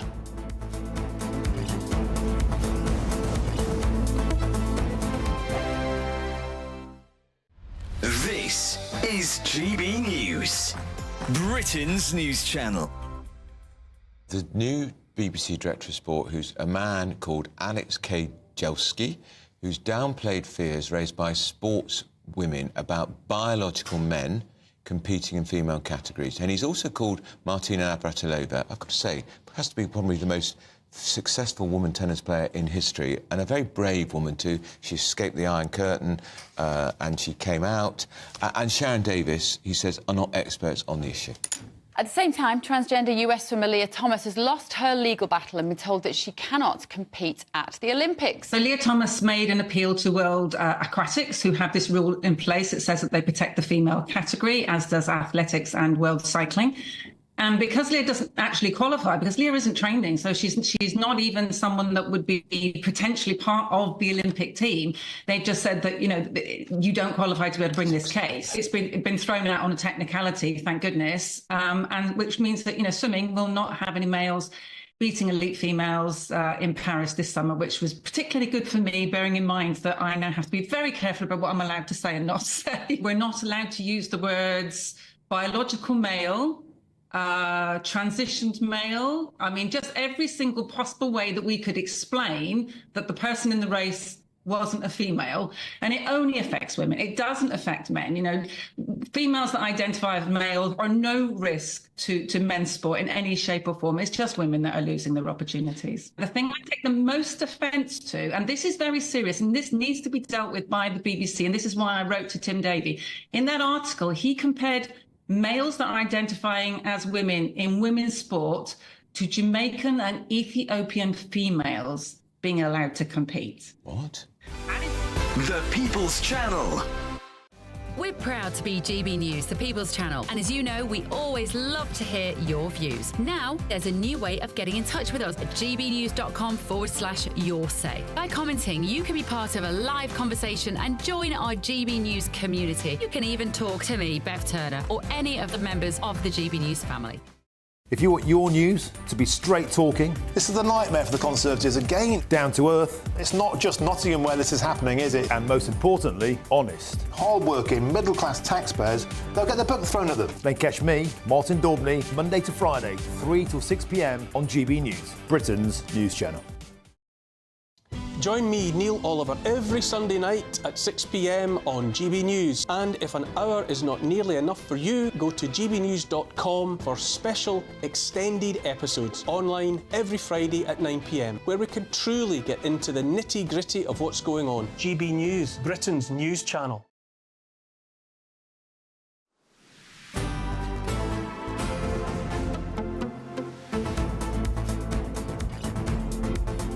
Right, it's 1:26. You're watching Good Afternoon Britain. Now, the search for the missing teenager, Jay Slater, has now entered its 5th day in Tenerife after he was last heard from on Monday morning. A friend of his has hit out at Spanish police, claiming that they are not doing enough. Yes, the 19-year-old called a friend to say he was lost with no water and his phone was on 1% battery. Well, let's cross now to our reporter, Sophie Reaper, who's in Jay Slater's hometown in Lancashire. And Sophie, this is every family's, every community's nightmare.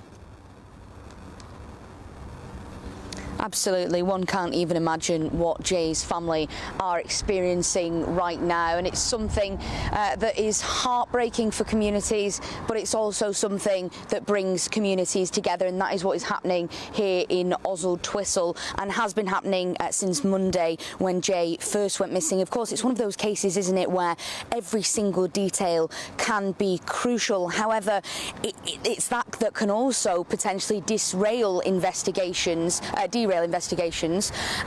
In fact, in the Facebook group, which now has over almost 500,000 members, almost 500,000 people part of that group wanting to hear the latest updates. In the last 15 minutes or so, that Facebook group has been muted. One of the admins saying that they will no longer be allowing people to post in that group because they are so sick and tired of people posting conspiracy theories that are essentially just causing trouble for both the family, causing upset to the family, but also could potentially be disruptive to police who are investigating Jay's disappearance.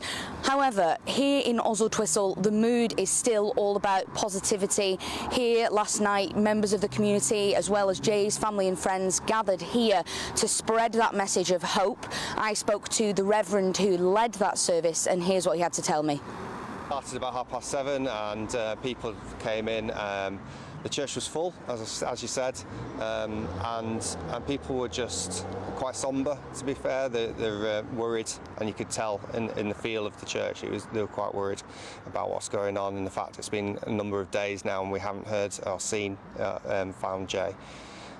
We just started with talking about what faith is about, and about there being hope and a light in the darkness, and the message is keeping on that little bit of light that can't be put out.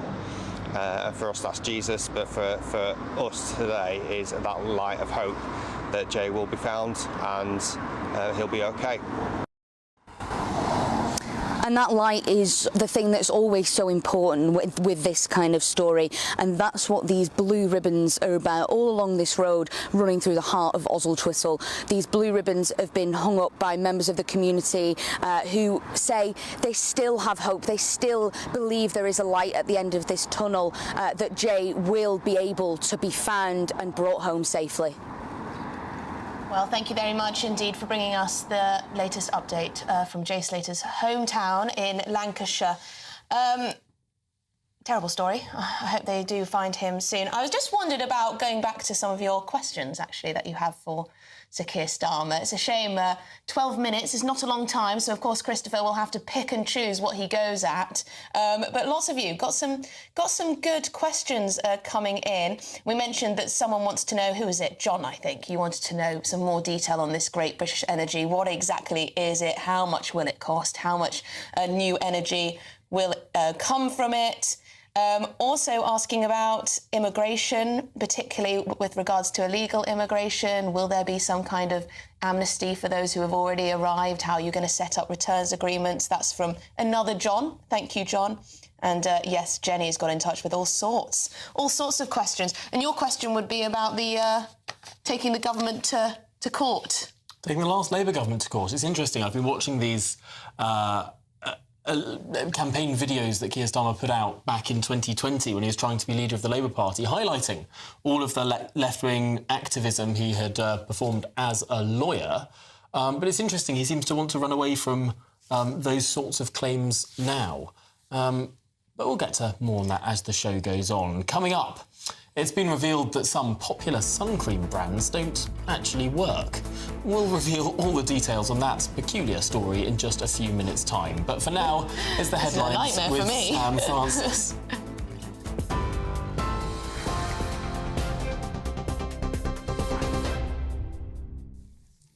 Tom, Emily, thank you very much, and good evening, good afternoon to you. It's just after 1:30, and I just want to bring you a breaking line that we're getting from Leeds this afternoon. We've heard in the last few minutes that a 15-year-old boy has been jailed for life for the murder of schoolboy Alfie Lewis. Alfie, who was also 15, was stabbed to death in front of pupils leaving a primary school in the Horsforth area of Leeds last November. Bardia Shojai Fard will spend a minimum of 13 years in prison for the murder of Alfie Lewis. In other news today, Rishi Sunak's accusing Labour of planning to change every rule they can to stay in power if they win the general election. The Prime Minister's urging voters not to let Sir Keir Starmer waltz into office without scrutiny. While speaking at the launch of the Conservatives' manifesto for Wales, Mr Sunak warned against falling for what he called Labour's trap.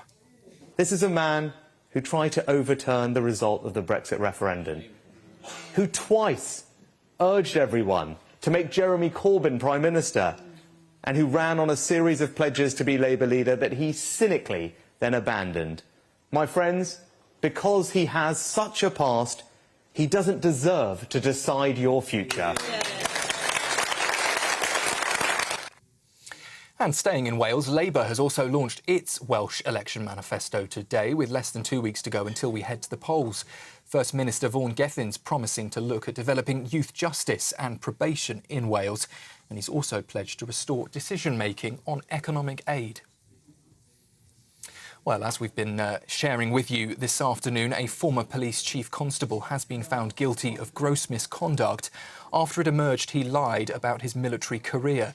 Nick Adderley's been dismissed from the Northamptonshire force after claiming that he'd served in the Falklands War, despite being just 15 years old at the time of the conflict.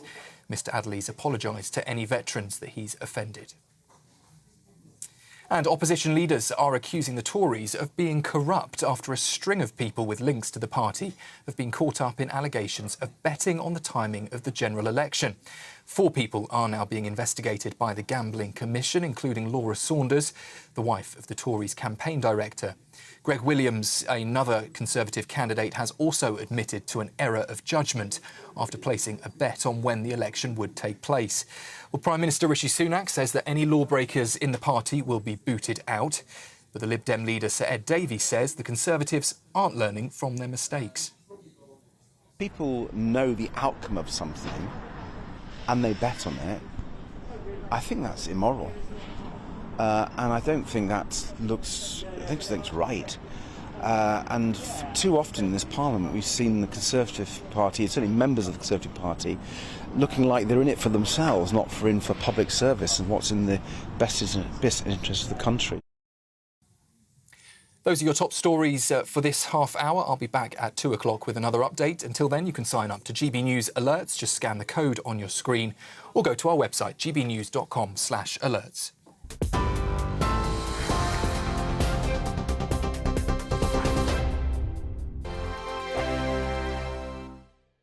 Good morning. Welcome to your latest GB News weather update. Another fairly fine day for many of us. Sunny spells and still feeling pretty warm in the sunshine, but there is some rain on the way for this evening.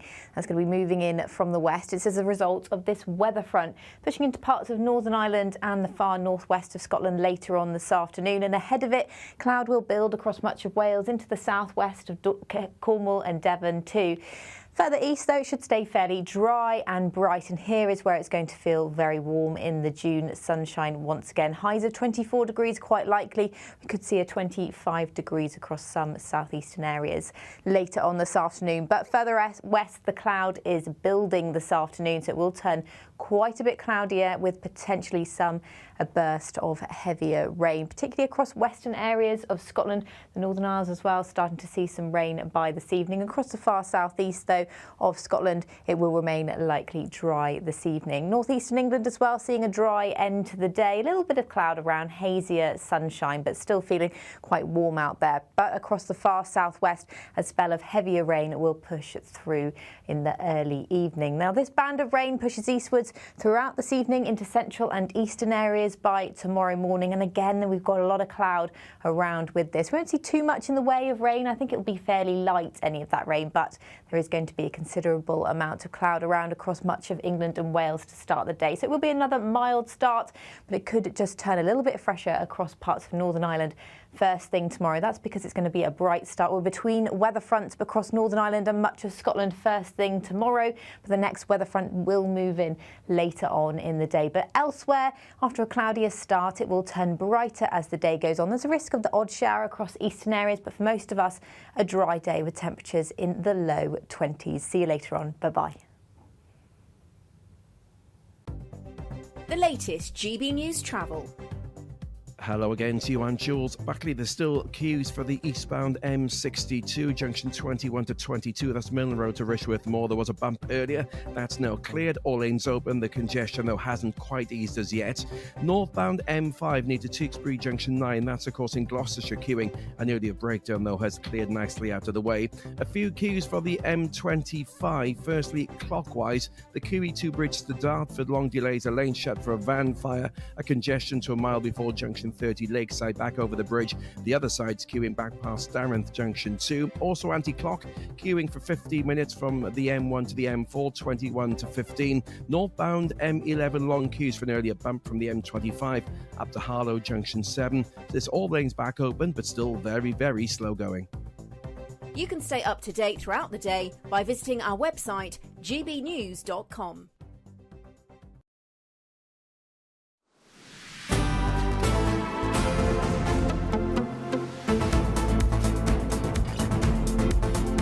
Good afternoon, Britain. It is 37 minutes past 1. Now, several popular sun cream brands have failed safety tests, according to Which magazine? Yes, this could really be the scandal of the summer. Forget the politics. The consumer organisation has carried out checks on 26 brands, examining the SPF and UVA protection offered by each of the products. 3 lotions from Calypso Sun, Bondi Sands and Asda were found to offer less protection than they claimed. But others, including some cheaper options from supermarkets Aldi and Lidl, passed with flying colours. Oh, well, this is good for Aldi and Lidl, eh? Let's speak to our South West of England reporter, Jeff Moody. Jeff, soaking up some southwest sun, I hope. Jeff, this is quite the scandal because I know, as someone with fair skin, I need to know that my sun cream is actually doing the job.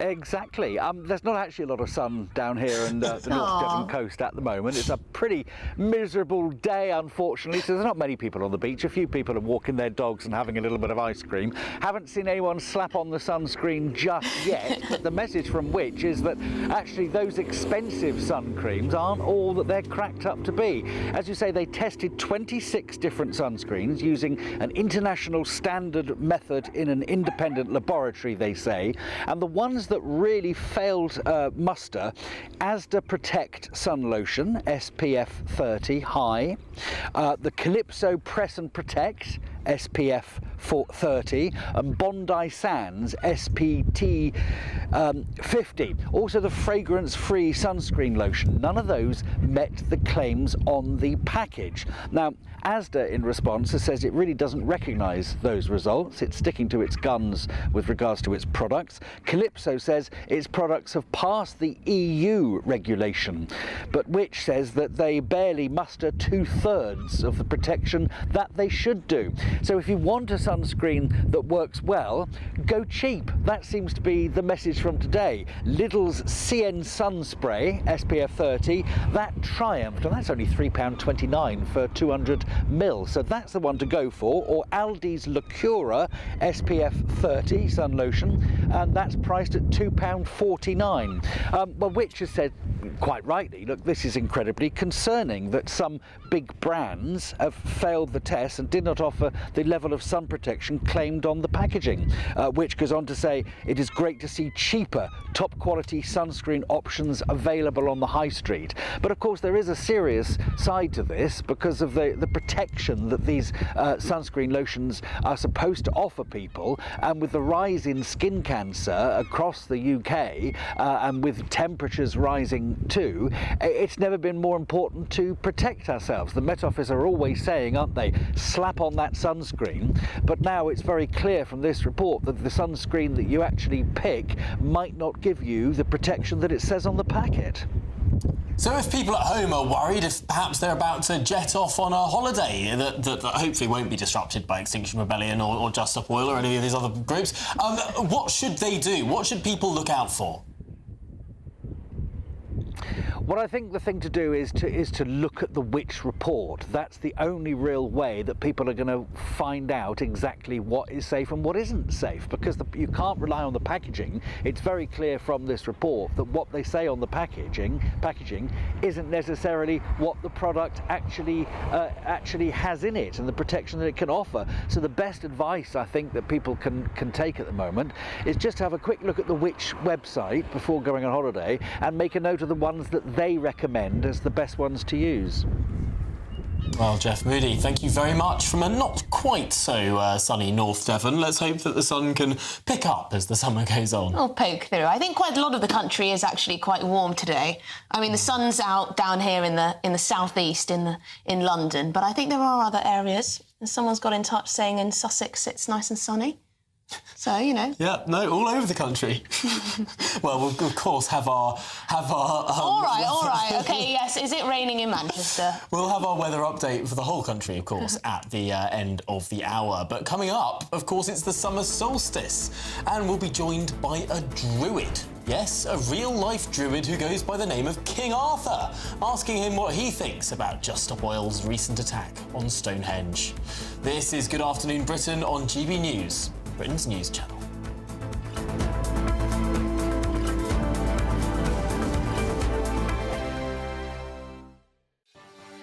Martin Daubney, weekdays from 3 p.m. Helen Worth, who of course plays Gail Platt in Coronation Street, is going to leave the soap after an epic 50 years. I'm joined now by another Corrie legend, Charlie Lawson, whose character, of course, Jim McDonald, lived across the cobbles from Gail Platt for many years. Welcome to the show, Charlie. I can see you looking at those images there, and has to be said, fantastic acting. In 50 years, many of us just grew up with these characters and basically think they're part of our family. Can you shed light on some of your happy memories of the talent of Helen Worth? We saw each other every day. She was a consummate professional and still is. This initially surprised me, but then I thought about it, and I'm frankly not surprised. Having spoken to certain senior members of the cast over the last period of time, you know, when Helen joined, or even when I joined, there was a cast of 25. I would put another 75 on that now, perhaps. It's a different animal now, totally, you know, 4, 5, 6 episodes a week. When Helen started, it would have been 2. She lives in London.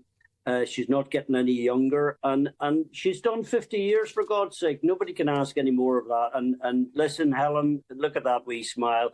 God bless you, darling. I hope you have a great retirement. The trouble with actors is that we very, very rarely hang our boots up. unless the bank balance is full, which it very seldom is. But also, we live for attention. And when you're in the most famous program on the planet, that attention 9 times out of 10 is an extremely good experience. The People's Channel. This is GB News and we are Britain's election channel. This vote may seem to be about the politicians in the media, but actually it's about you. And we won't forget that. Join us up and down the country as we follow every moment together. More than ever, it's important to hear all sides as you make your decision ahead of polling day. We're here for you. This is GB News. The People's Channel. Britain's election channel. Are the newspapers getting you down? My wife didn't divorce me that month. Struggling to separate the wheat from the chaff? I know that it's a bit of a circus at the best of times. Well, don't worry. Headliners has got you covered. We'll take the burden of reading the day's news, and if we get depressed, who cares? It's an occupational hazard, frankly. That's Headliners on GB News from 11 p.m. till midnight, and the following morning, 5 till 6 a.m. on GB News, the comedy channel. Nah, just kidding. Britain's news channel.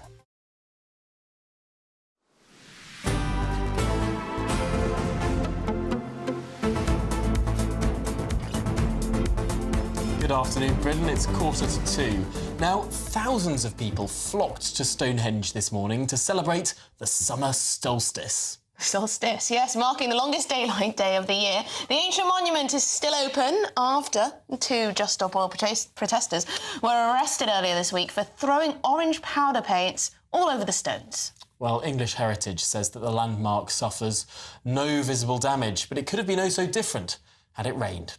Well, joining us now is King Arthur. Yes, King Arthur, senior druid and pagan priest. Thank you for joining us, King Arthur. First of all, what does the summer solstice mean to the druid community? It's a day of celebration, and it marks the turning of the wheel and the change of the season. It's one of the things that Stonehenge was actually built for by ancient man. And so it's where we celebrate the longest, the shortest, and the equal days.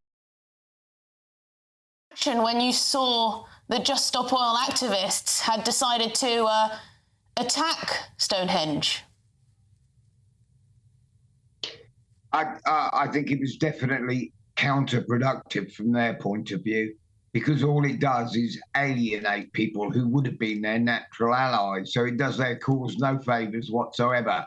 It's total vandalism, and we disapprove of it completely. And that's saying something coming from me, because I'm a known protester and a known environmentalist. That is an interesting point of view there, that actually it's splitting that environmental movement there. Has there been much discussion about what happened a couple of days ago? Because, of course, thousands of people flocked to Stonehenge in the early hours of this morning.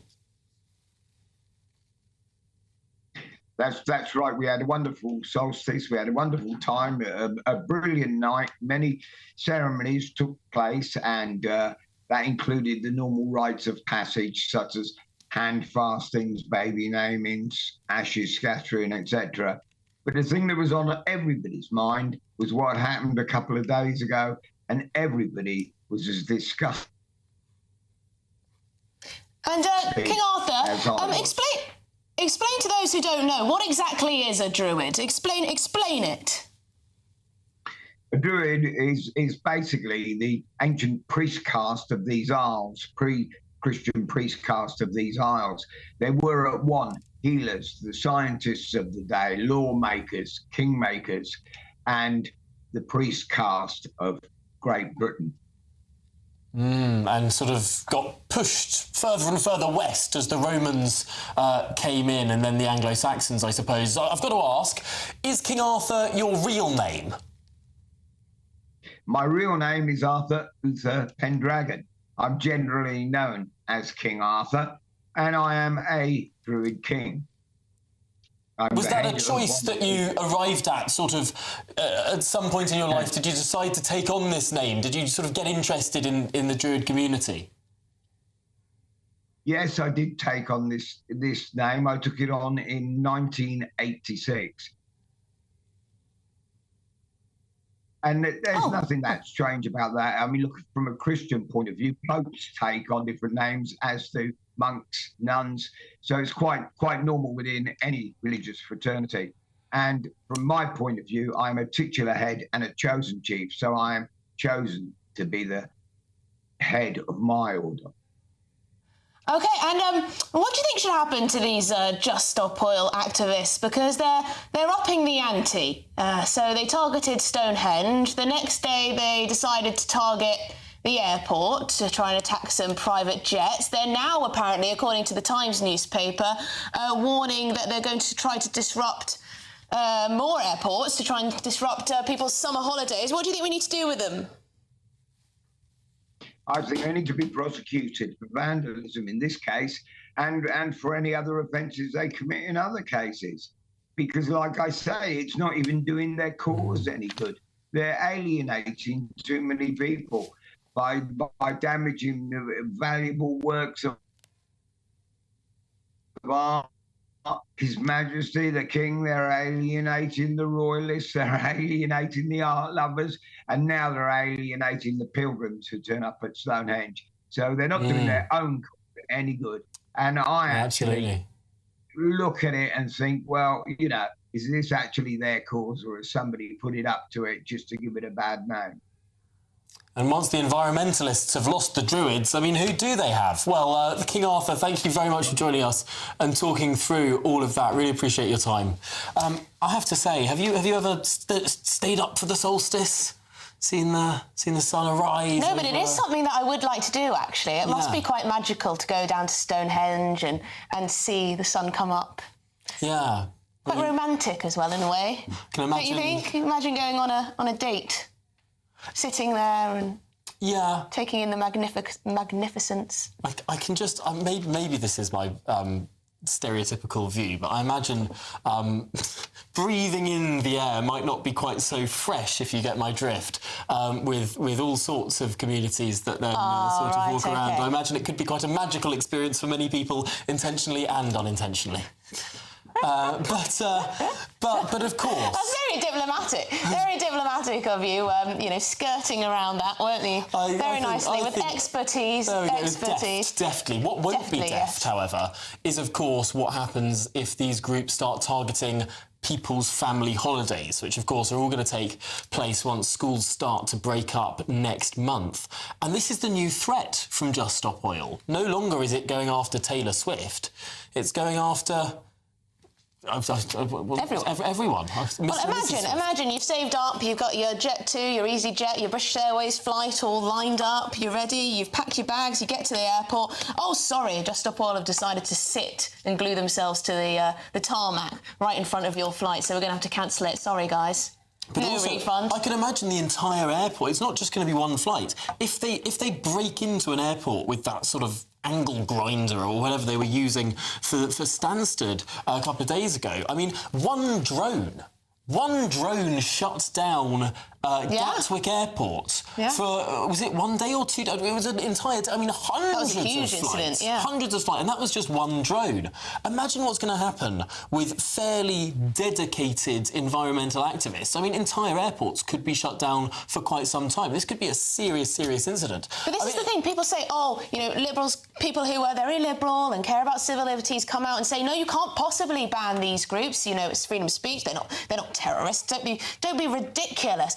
But actually, if you don't clamp down, then, as we're seeing, you know, the tactics get more and more extreme, don't they? So, I mean, but then people do make the point that the law is as it is, and actually, if the police wanted to clamp down, they could.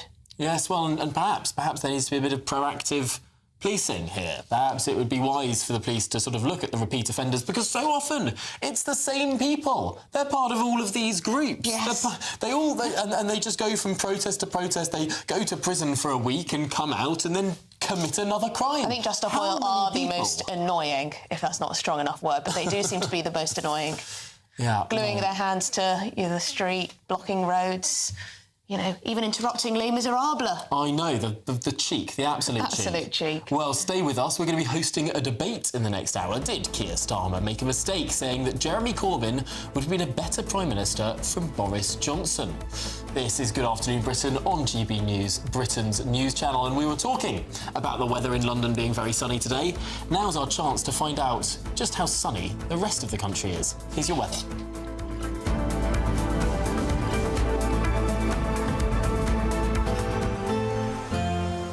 A brighter outlook with Box Solar, sponsors of weather on GB News. Good afternoon, welcome to your latest GB News weather update brought to you from the Met Office. The rest of the day will be sunny and warm for eastern areas, cloudier and cooler though in the west. That's because we've got this approaching weather front. It's already brought some rain so far today for parts of Northern Ireland, now into parts of western Scotland, and ahead of it, cloud is starting to build, and that will continue throughout the rest of the evening. A spell of wet weather pushing through for parts of Wales, southwest England, much of northern England as well through this evening. The east should stay dry this evening, but the cloud will arrive by tomorrow morning. There won't be too much in the way of rain for many central areas, but a lot of cloud around, making for another mild night. However, where it does clear up across parts of Northern Ireland and Scotland, it will be a little bit fresher here by tomorrow morning, but there'll be plenty of sunshine, particularly for northern and western areas of Scotland. Temperatures around 13 or 12 degrees first thing, but rurally in parts of Northern Ireland, we could be down as low as 5 degrees very first thing, but plenty of sunshine despite that slightly cooler feel. Across parts of Wales, a bit of cloud around, but plenty of sunshine. We're just to the west of that weather front, so it's already starting to brighten up across southwestern areas of England by tomorrow morning as well. And that cloud will lift up across eastern areas through the day, but that will also allow a few showers to possibly break out across eastern areas. But for most of us, it should be a dry day. There will be a bit more cloud around compared to Friday across eastern areas, but still plenty of strong June sunshine. And it will feel warm in that sunshine. Highs of 23, 24, possibly 25 degrees if we do see some very long-lived sunshine. But for many of us, temperatures into the low 20s, a little above average for the time of year. Now through Saturday evening, the next weather front approaches from the west. That will introduce again a lot of cloud, but that won't last too long as high pressure is building in. So there'll be more in the way of sunshine to come through Sunday, Monday, and temperatures climbing towards the high 20s. Bye-bye. That warm feeling inside from Boxed Boilers, sponsors of weather on GB News.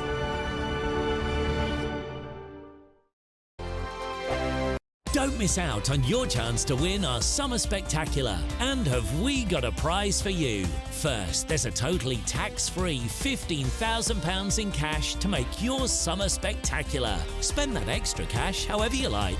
You'll also win a brand new iPhone, Apple AirPods, and if that wasn't enough, a £500 voucher to spend at your favourite UK attraction, so you can enjoy amazing days out this year. For another chance to win the iPhone, treats, and £15,000 cash, text prize to 63232. Text costs £2 plus one standard network rate message. You can also enter online at gbnews.com/win. Entries cost £2, or post your name and number to GB06 PO Box 8690 Derby DE1 9TT.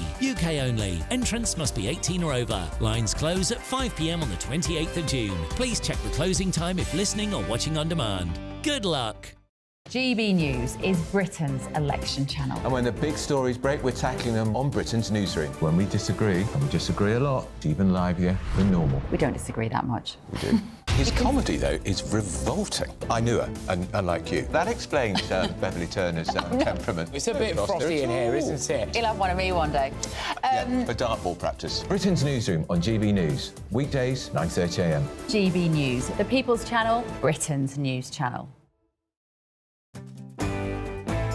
I'm Martin Daubney. This is GB News, Britain's news channel.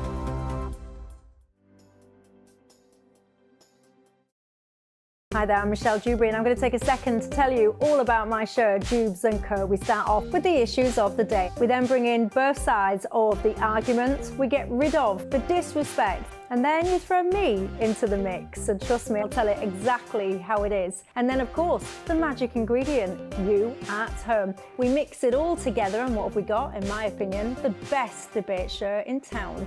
Monday to Friday, 6 till 7 on GB News, Britain's news channel. Hello there, I'm Eamon Holmes. Thank you for joining us on GB News, Britain's news channel. Are the newspapers getting you down? My wife didn't divorce me that month. Struggling to separate the wheat from the chaff? I know that it's a bit of a circus at the best of times. Well, don't worry, Headliners has got you covered. We'll take the burden of reading the day's news, and if we get depressed, who cares? It's an occupational hazard, frankly. That's Headliners on GB News from 11 p.m. till midnight, and the following morning, 5 till 6 a.m. on GB News, the comedy channel. Nah, just kidding. Britain's news channel. I'm Bev Turner. Thank you for joining us on GB News, the People's Channel, Britain's news channel.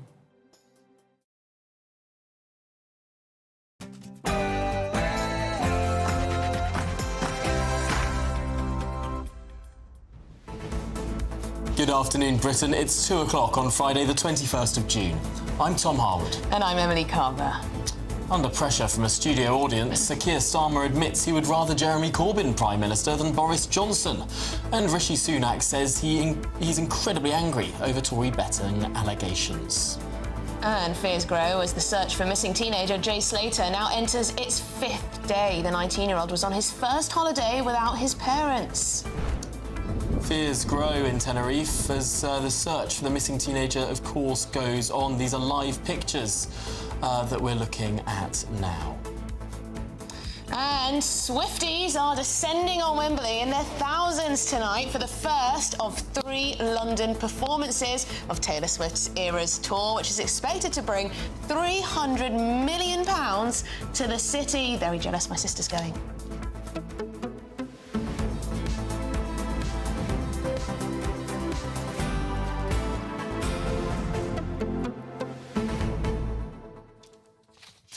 I wish I was going to Taylor Swift. I know maybe some of you aren't fans, but maybe some of you are actually. She does.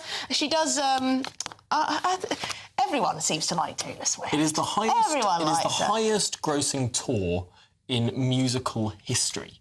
More than the Beatles, more than Elton John, more than just about anyone else you can possibly imagine, more than Ed Sheeran. I mean, the highest grossing tour in the history of music. She shifted the GDP of the United States of America with her tour.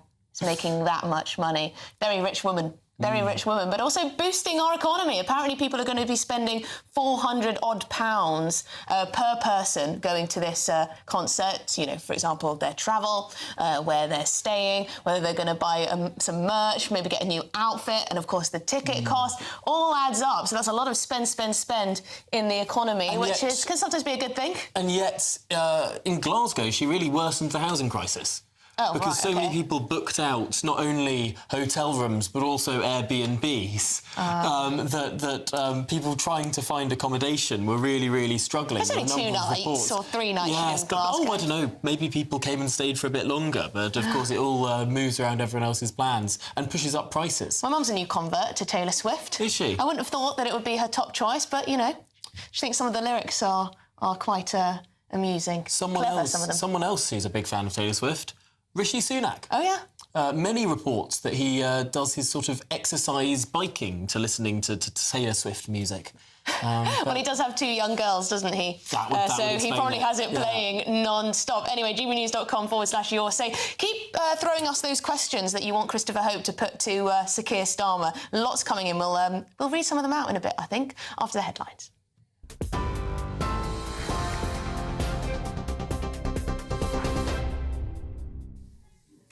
Tom, Emily, thank you very much, and good afternoon to you. It's just coming up to 3 minutes past 2. The top story from the newsroom this afternoon. Opposition leaders are accusing the Tories of being corrupt after a string of people with links to the party have been caught up in allegations of betting on the timing of the general election.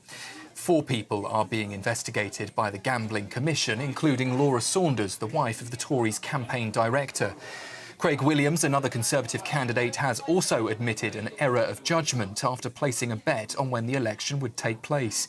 Prime Minister Rishi Sunak says any lawbreakers in the party will be booted out. But Lib Dem leader Sir Ed Davey says the Conservatives aren't learning from their mistakes. People know the outcome of something and they bet on it. I think that's immoral. And I don't think that looks right. And too often in this Parliament we've seen the Conservative Party, certainly members of the Conservative Party, looking like they're in it for themselves, not for public service and what's in the best interest of the country. Meanwhile, Rishi Sunak is attempting to move on from the scandal by accusing Labour of planning to change every rule they can to stay in power if they win the general election.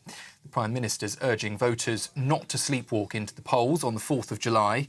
And speaking at the launch of the Conservatives' manifesto for Wales, he warned against falling into what he calls Labour's trap. This is a man who tried to overturn the result of the Brexit referendum, who twice urged everyone to make Jeremy Corbyn Prime Minister, and who ran on a series of pledges to be Labour leader that he cynically then abandoned. My friends, because he has such a past, he doesn't deserve to decide your future. And staying with election news, Sir Keir Starmer has said that Jeremy Corbyn would have made a better Prime Minister than Boris Johnson.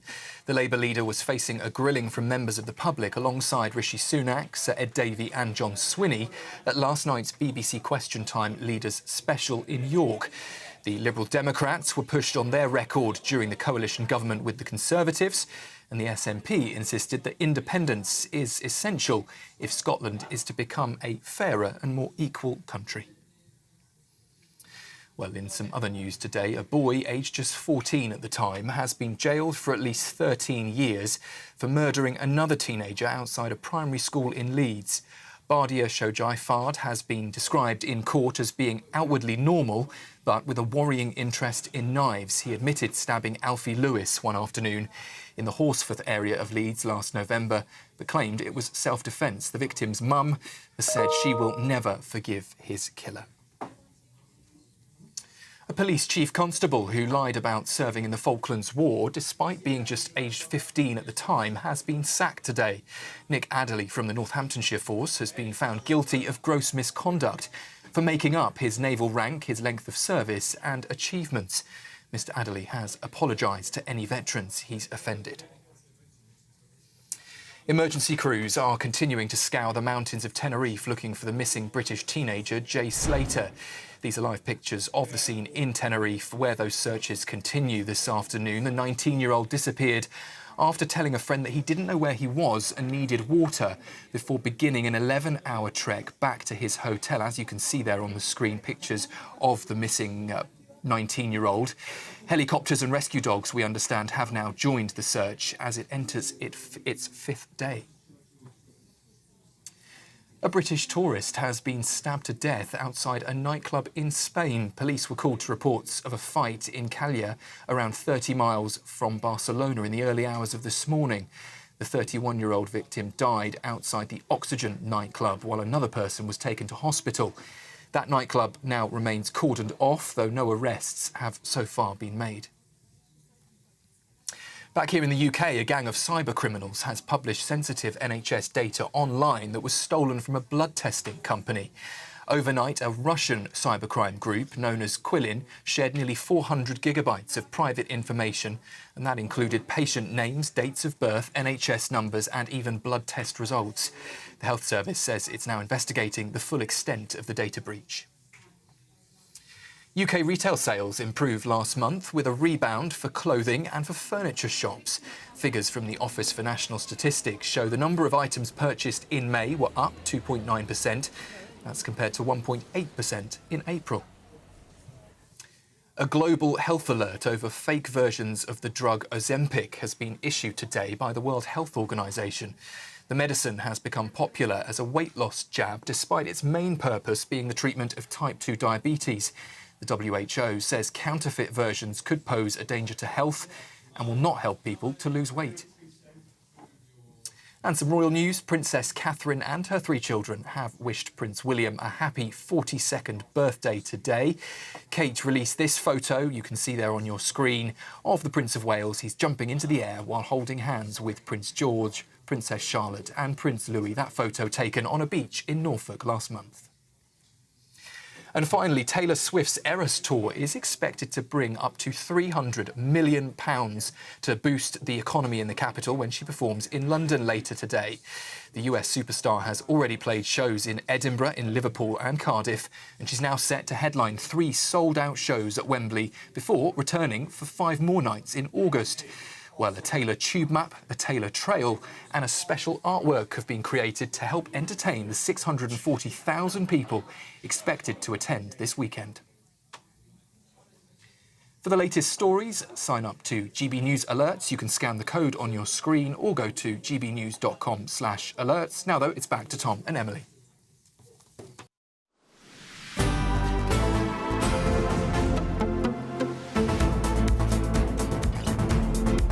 Good afternoon, Britain. It's 9 minutes past 2. Now, the public had the chance to grill party leaders on Question Time last night. Yes, Labour leader Sir Keir Starmer was challenged quite a bit about his past support for Jeremy Corbyn. Here's what he had to say. To answer this, yes or no. When you said Jeremy Corbyn would make a good Prime Minister, did you mean it? Look, he would be a better Prime Minister. Well, look what we got, Boris Johnson. A man who made massive promises, didn't keep them, and then had to leave Parliament in disgrace. Well, Lib Dem leader Sir Ed Davey admitted the public had punished his party for their broken promise on tuition fees back in 2015. I understand why your generation lost faith in us. It was a difficult government to be in. I've explained I had choices whether we came out of it and cart from the sidelines or try to get there and win things. We didn't win everything and we lost that one. And we got punished at the 2015 election. I lost my seat along with most Liberal Democrats, actually. And John Swinney, he admitted the SNP had to rebuild trust with voters after a turbulent 12 months. It has been a turbulent time, and I'd be the first to accept that and to admit that. So my party's asked me to lead it through this election campaign and beyond the 2026 parliamentary elections to essentially do 2 things. To first of all, rebuild trust between the electorate and the Scottish National Party, and I've always worked throughout my political life to build trust and confidence with the electorate that have chosen me. And secondly, to provide the direction that's necessary in the Scottish Government to change people's lives. Well, the Prime Minister Rishi Sunak faced questions about the Tory betting scandal. This was his response. Well, like you, I was incredibly angry to learn of these allegations. It's a really serious matter. It's right that they're being investigated properly by the relevant law enforcement authorities, including, as Fiona said, a criminal investigation by the police. And the Prime Minister, he's been in Wales today launching the Conservative manifesto there. We're now joined by Welsh Conservative Faye Jones. Faye, what is it that's different in the offering for Wales as opposed to the United Kingdom as a whole? What did the Conservatives set out that will be different from what they've already got? Well, I think there's 2 clear things that are really important. The first is that we are going to give communities the opportunity to advise and then consent on Labour's blanket 20 miles an hour speed limit across Wales. And I'm really pleased about that because I have been the Member of Parliament for a very rural constituency. And once you leave built up areas, you are up to the national speed limit. And we have huge problems with speeding, particularly motorbikers. And I really worry about the amount of people killed on rural roads. And 20 miles an hour does absolutely nothing for them. So our manifesto, which we launched today, contains a really important principle about communities consenting. And then the other idea that I would pick out, again, I would say this, wouldn't I, because my constituency is heavily rural, but we're going to be looking at animal health from a UK-wide perspective. Welsh Labour has forced farmers to undergo the absolute torture of bovine TB. It's much, much worse here in Wales than it is in England because the Welsh Labour government completely lacks the backbone to do anything about it. So we are going to take a UK-wide approach to animal health and welfare, which will be of huge benefit to the farmers that I have represented here in Brecon, Radnor and Cwmtari. But Faye, why wasn't this In the UK manifesto, you're a unionist party. This isn't a Senedd election. This is a UK general election for the UK Parliament. Why do you need a separate manifesto? Is this not just chasing after ideas that are perhaps promoted by other parties, chasing after this idea of breaking apart the United Kingdom in some ways?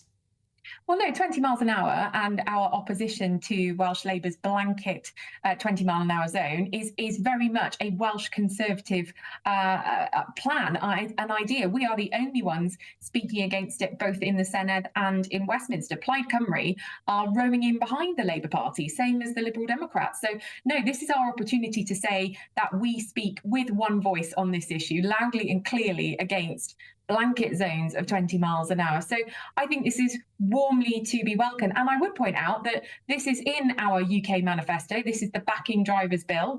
But we are making very clear to voters here in Wales that this is the choice that you have. You can stick with the Labour Party that has presided over the worst record of public services across the United Kingdom, or you can stick with the Conservatives in Westminster who will introduce a bill that directly listens to your concerns. 500,000 people petitioned the Welsh Parliament over 20 miles an hour, and the Welsh Labour government has had its fingers in its ears. We are listening. We are bringing forward the backing drivers bill. We will give communities the opportunity to consent on 20 miles an hour. That will make our communities actually safer. So I think it's absolutely the right thing to do. Well, if that's the case, Faye, why do you think the polls aren't budging? The Conservatives still languishing, 20 points behind Labour or thereabouts. Why is it not changing?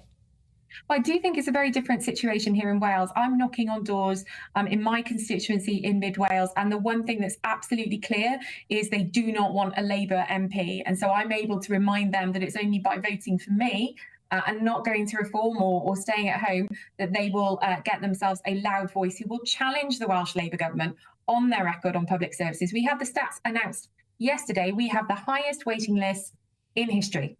And that's after 25 years of a Labour government. We've got 25,000 people, 22,000 people waiting over 2 years for treatment.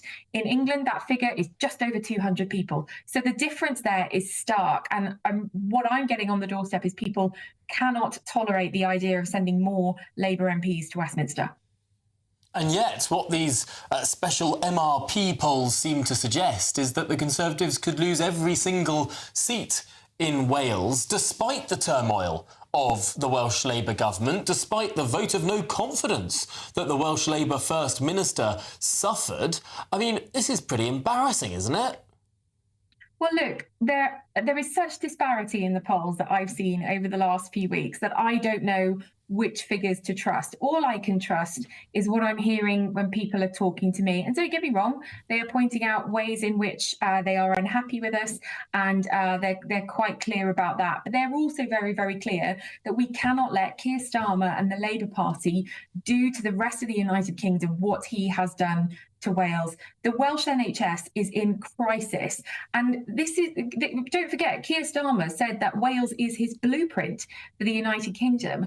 And I think that should terrify any Labour voter in the rest of the United Kingdom, because he said it himself. This is what you get when you have Labour in power. And what you get here in Wales, I'm ashamed to say, is the highest waiting list on record, the lowest education standards, lower economic growth. We have farmers protesting the Senedd in their thousands. We need to be really, really clear about what we are opening the door to in Westminster if these polls are to be believed. OK, well, thank you very much indeed, Faye Jones, Welsh Conservative. Thank you for joining us this afternoon. Well, don't miss that Christopher Hope's sit-down interview with the Labour leader Sir Keir Starmer. It's coming tonight at 7 o'clock, right here on GB News. Keir Starmer tonight, 7 p.m. Yes, get your questions in. See if Christopher will ask them. But back to one of the main top stories of today. The search for the missing British teenager, Jay Slater, is continuing now into its 5th day in Tenerife. Well, Jay hasn't been heard from since Monday morning, when he called his friend to say he was lost without water and his phone was on 1% battery. Well, we're joined now by Chris Elkington, a journalist in Tenerife. Chris, thank you very much for taking the time out to speak to us. Where are we with this now? We're in the 5th day. The search and rescue operation is ongoing. Are we any closer to finding him? It's a huge area that the police and the mountain rescue search teams are having to cover. I was actually up at the search area this morning and had a chance to speak to a few of them before they went out into the valleys and obviously into the rural park. And they're very meticulously covering area by area by area, whether that be flatland, whether it be valleys, whether it be on foot, whether it be by drone or helicopter. And it's a very rough terrain. It's also a lot cooler up there on the coast than it is down here in the south, where most of the tourists are. In the daytime at the moment, it's around about 17, 18 degrees, and at night time it obviously drops. The search stops at last light. I mean, they're there as late as they can be to see as much as they can. They can't search during the night because with torches you just miss anything. It's pitch black. And then obviously at first light they're starting again. So they're doing as much as they can, but at the moment nothing has been found.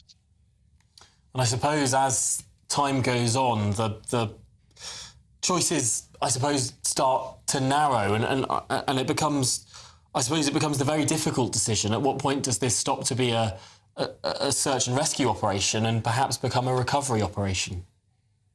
Yes, I think it's very significant that Jay's mother himself, Debbie, has said she doesn't want to go on the search now. She's staying at her apartment in Paloma Beach in Los Cristianos.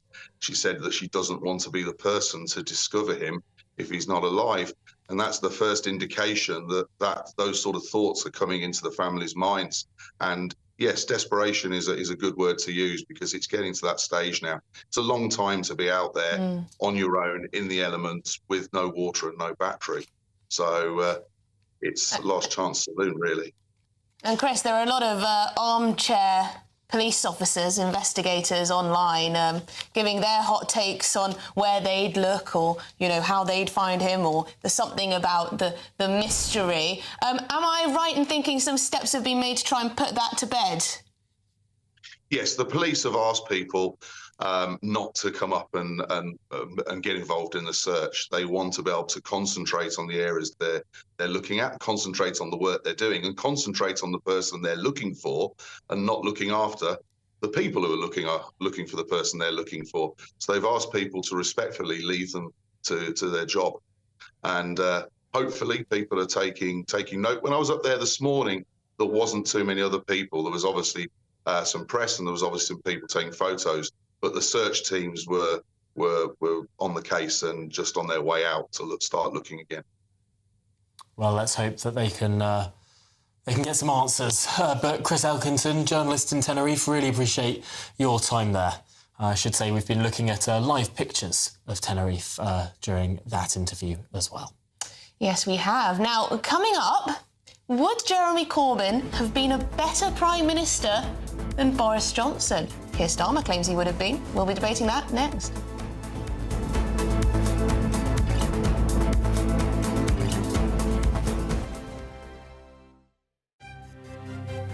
GB News Breakfast. Every day from 6 a.m. Giovanni is axed following growing allegations of threatening and abusive behaviour. We won't see his little toes dancing around the dance floor again, which is a shame. Was it the BBC saying, you know, we've had some bad publicity about this star, do we need to maybe let him go? Or was it Giovanni himself saying that, you know, he's had to, with all the bad publicity and what's the allegations against him, he's walked away? We don't exactly know. But what we do know is that Amanda Abingdon, who he was coupled with last year on the last series of Strictly, left claiming that she had nasty behaviour from him in rehearsals when they were training for their routines. And she's also been diagnosed with PTSD, which she is blaming or claiming happened because of the training that she was put under Giovanni. It's very sad because I've met Giovanni on quite a few occasions, and he comes across as a very nice gentleman, actually, and the fans absolutely love him. And even though the allegations are out there against him, everybody I speak to in terms of the fans are on his side. I mean, from the fans' point of view, they don't see what goes on behind the scenes. All they see is an incredibly gifted dancer who we're seeing footage of now. It might come out later, but there's all sorts of things coming out because after Amanda came out and claimed all this behaviour against him, a male celebrity last week also came out and voiced their opinion. Yeah, a lot of fans will be gutted, but as you say, we don't know the full story yet as what's gone on. And it's incredible pressure that no one's allowed to be, a duffer right from the start now. I mean, it's one thing learning lines if you're an actor, but it's a different kettle of fish altogether if you're learning moves that you've never done before. So you've got... The People's Channel. Every Saturday, 10 till 12, we'll bring you all of the news that you need to know. We'll also remind you that there is so much to smile about. It's my favourite time of the week. I get to relax, enjoy some light-hearted stories, and let Ellie teach me about fashion too. That's Saturday Morning Live, every Saturday, 10 till 12. Only on GB News, Britain's news channel. In the GB newsroom, we bring you the news as it happens. With our team of dedicated journalists across the UK, GB News brings you accurate reporting of the day's topical agenda. When the news breaks, wherever and whenever it's happening, we'll be there. This is GB News. The People's Channel, Britain's news channel. If you want your news to be straight talking... This is a nightmare for the Conservatives again. Down to earth. It's not just Nottingham where this is happening, is it? And most importantly, honest. Hard-working, middle-class taxpayers, they'll get their book thrown at them. Then catch me, Martin Daubney, Monday to Friday, 3 till 6 p.m. on GB News, Britain's news channel.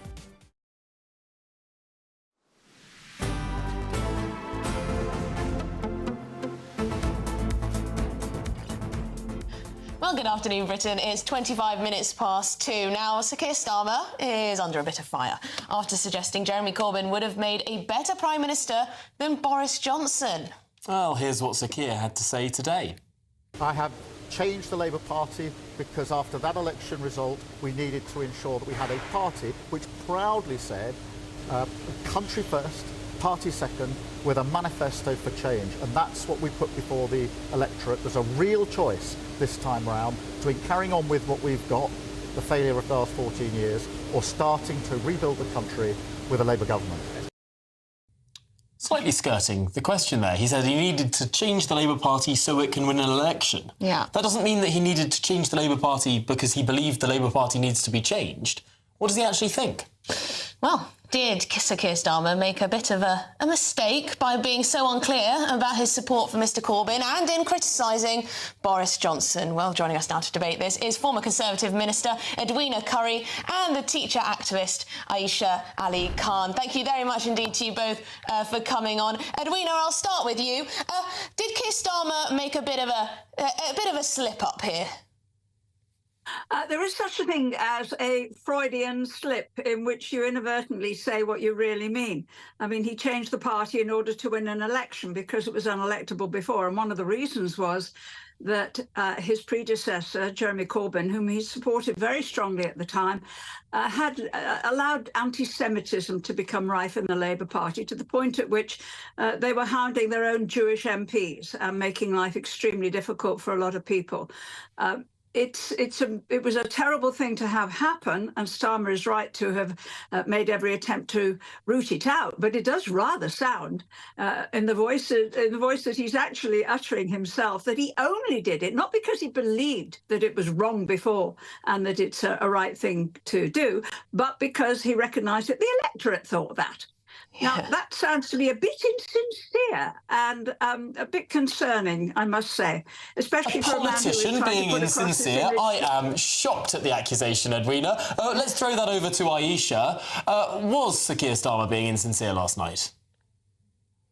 I just want to say that when we are faced with, obviously, supporting our party, supporting our potential leaders, it's actually the party that we want to see in power. And I campaigned for, I voted for Jeremy Corbyn both times when he stood for election as the party leader.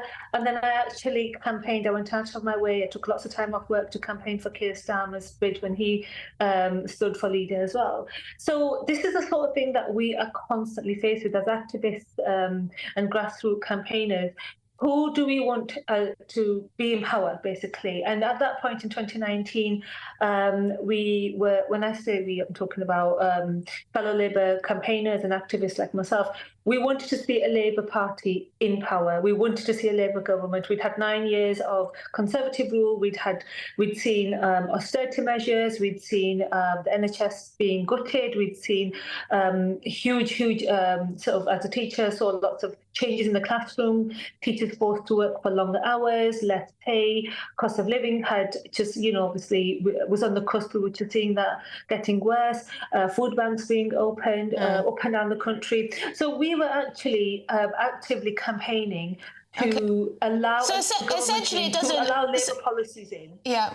So essentially, I'll put this to Edwina, it doesn't matter who the leader is, in politics, you've got to be tribal, you've got to just go for the red rosette. That sounds like a very short-sighted and, if I may say so, thoughtless, approach to politics.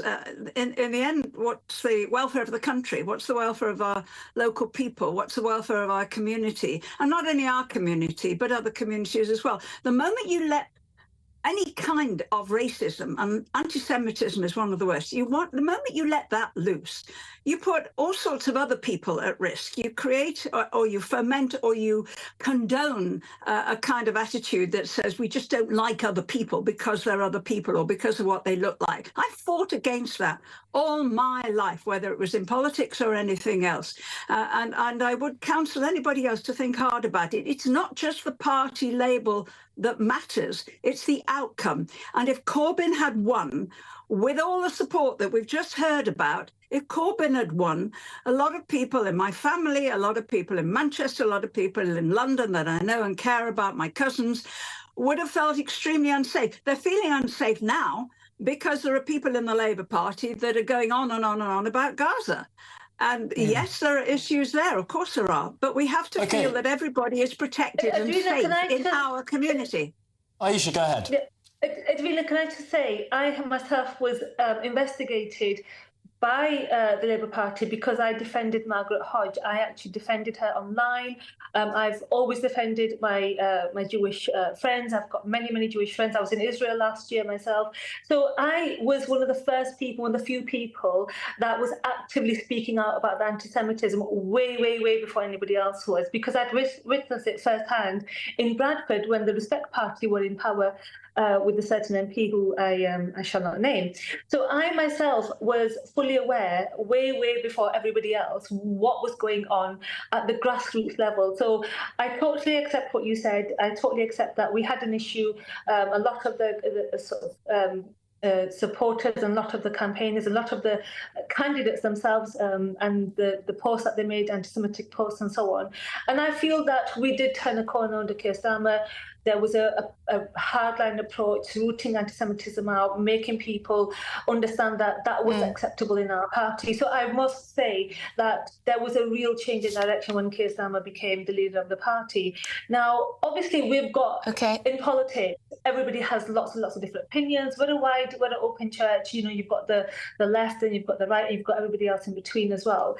And I think it's important to understand a leader is a figurehead, but it's one person. When we as campaigners, when we as activists are seeing people, that are struggling to pay their bills, that are seeing children with special needs being... Yeah, so it's about voting basically for the Labour brand rather than the leader per se. Thank you so much. Sorry, we're going to have to wrap it up there, but really great to get both of you on. Aisha Ali Khan and, of course, Edwina Curry. Thank you very much indeed.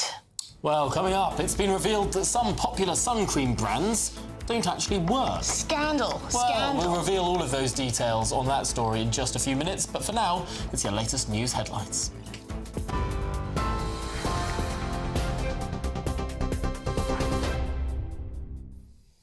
Very good afternoon to you. It's just after 2:30. The top stories from the newsroom this afternoon. And I just want to start with a breaking line that's coming to us from Devon this afternoon, where in the last few minutes we have heard that a schoolboy who attacked 2 sleeping students and a teacher with hammers at Blundell School in Tiverton in Devon has been found guilty at Exeter Crown Court today of attempted murder. We will bring you more on that story as we get it. There's also another breaking line coming to us from Wales this afternoon, where we understand that members of Unite at steel giant Tata have just announced an indefinite strike from the 8th of July. That will be in protest at planned job cuts at the steel plant there. They are planning to change their working patterns and working process in a move to greener working at the steel plant. We will, of course, keep across both of those stories for you from Devon and Wales throughout the rest of this afternoon and bring you any more details. In other news, opposition leaders are accusing the Tories of being corrupt after a string of people with links to the party are caught up in allegations of betting on the timing of the general election. 4 people are being investigated by the Gambling Commission, including Laura Sanders, the wife of the Tories' campaign director. Craig Williams, another Conservative candidate, has also admitted to what he called an error of judgment after placing a bet on when the election would take place. Prime Minister Rishi Sunak says any lawbreakers in the party will be booted out. But Lib Dem leader Sir Ed Davey says the Conservatives aren't learning from their mistakes. People know the outcome of something and they bet on it. I think that's immoral. And I don't think that's right. And too often in this Parliament we've seen the Conservative Party, certainly members of the Conservative Party, looking like they're in it for themselves, not for public service and what's in the best interest of the country. Sir Ed Davey there speaking earlier this afternoon. Well, meanwhile, Rishi Sunak is attempting to move on from that scandal, accusing Labour of planning to change every rule they can to stay in power if they win the general election. The Prime Minister's urging voters not to sleepwalk to the polls on the 4th of July. And speaking at the launch of the Conservatives' manifesto for Wales earlier, he warned against falling into what he called Labour's trap. This is a man who tried to overturn the result of the Brexit referendum, who twice urged everyone to make Jeremy Corbyn Prime Minister, and who ran on a series of pledges to be Labour leader that he cynically then abandoned. My friends, because he has such a past, he doesn't deserve to decide your future. Staying in Wales, Labour has launched its Welsh election manifesto today, with less than 2 weeks to go until we head to the polls. First Minister Vaughan Gething's promising to look at devolving youth justice and probation in Wales, and he's also pledged to restore decision-making on economic aid. And a former police chief constable has been found guilty of gross misconduct after it emerged that he'd lied about his military career. Nick Adderley's been dismissed from the Northamptonshire force after claiming that he'd served in the Falklands War, despite being just 15 years old at the time. Mr Adderley's apologised to any veterans that he has offended. For the latest stories, you can sign up to GB News Alerts. Just scan the code on your screen or go to our website, gbnews.com/alerts.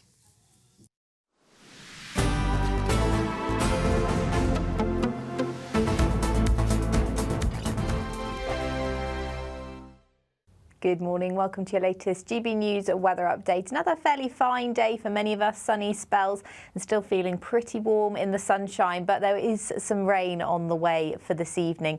That's going to be moving in from the west. It's as a result of this weather front pushing into parts of Northern Ireland and the far northwest of Scotland later on this afternoon. And ahead of it, cloud will build across much of Wales into the southwest of Cornwall and Devon too. Further east, though, it should stay fairly dry and bright, and here is where it's going to feel very warm in the June sunshine once again. Highs of 24 degrees quite likely. We could see a 25 degrees across some southeastern areas later on this afternoon. But further west, the cloud is building this afternoon, so it will turn quite a bit cloudier with potentially some a burst of heavier rain, particularly across western areas of Scotland, the Northern Isles as well, starting to see some rain by this evening. Across the far southeast, though, of Scotland, it will remain likely dry this evening. Northeastern England as well, seeing a dry end to the day. A little bit of cloud around, hazier sunshine, but still feeling quite warm out there. But across the far southwest, a spell of heavier rain will push through in the early evening. Now, this band of rain pushes eastwards throughout this evening into central and eastern areas by tomorrow morning. And again, we've got a lot of cloud around with this. We won't see too much in the way of rain. I think it will be fairly light, any of that rain, but there is going to be a considerable amount of cloud around across much of England and Wales to start the day. So it will be another mild start, but it could just turn a little bit fresher across parts of Northern Ireland first thing tomorrow. That's because it's going to be a bright start. We're between weather fronts across Northern Ireland and much of Scotland first thing tomorrow, but the next weather front will move in later on in the day. But elsewhere, after a cloudier start, it will turn brighter as the day goes on. There's a risk of the odd shower across eastern areas, but for most of us, a dry day with temperatures in the low 20s. See you later on. Bye-bye. The latest GB News travel. Good afternoon, I'm John Vincent. Queues in Warwickshire. Firstly, M42 northbound has been closed due to a jackknife lorry at junction 9 for Cursworth. Queues going back towards junction 7 Coles Hill. Also in Warwickshire, we've got queues on the M6 northbound. 2 lanes closed there for recovery work following an accident. That's between junction 3 Nuneaton and the Cawley services, which are situated between junction 3 and 3A. Slow for the M1 southbound in Leicestershire. There's a lane closed on the entry slip road at junction 24, the East Midlands Airport, due to a broken down vehicle. Long delays on the M25 clockwise in Kent due to an earlier van fire just after junction 1A, the QE2 bridge, although all lanes have reopened. And it's slow on the M4 westbound in Gloucestershire. There's a lane closed for a broken down vehicle just after junction 19 for the M32. And that's the latest traffic and travel news. You can stay up to date throughout the day by visiting our website, gbnews.com.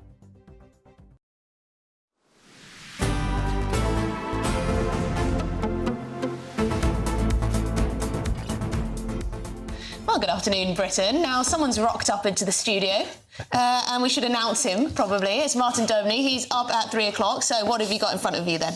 Well, the betting scandal rolls on. A total lack of leadership is what Sir Keir Starmer says of Rishi Sunak morally bankrupt, is what Nigel Farage is saying. It's like a tenant who's stealing the toilet seat, he said. Extraordinary words, but is this the new expenses scandal? Is this like the final days of the major government? Sleaze, then it was sex, now it's money. The two things that corrupt ultimately. And also, ONS data just out, national debt at the highest since 1961, 2.7 trillion, an extra 15 billion borrowed last month, including £25 billion every single month on benefits. Can you believe it? £25 billion a month on benefits. And let's go nuclear. It's time to sack Gareth Southgate. Let's face it, he's out of his depth. The three lions were muzzled by the minnows, the Great Danes. Let's get rid. There is precedent. The Ivory Coast sacked their gaffer mid-tournament in the Africa Cup. They went on to win.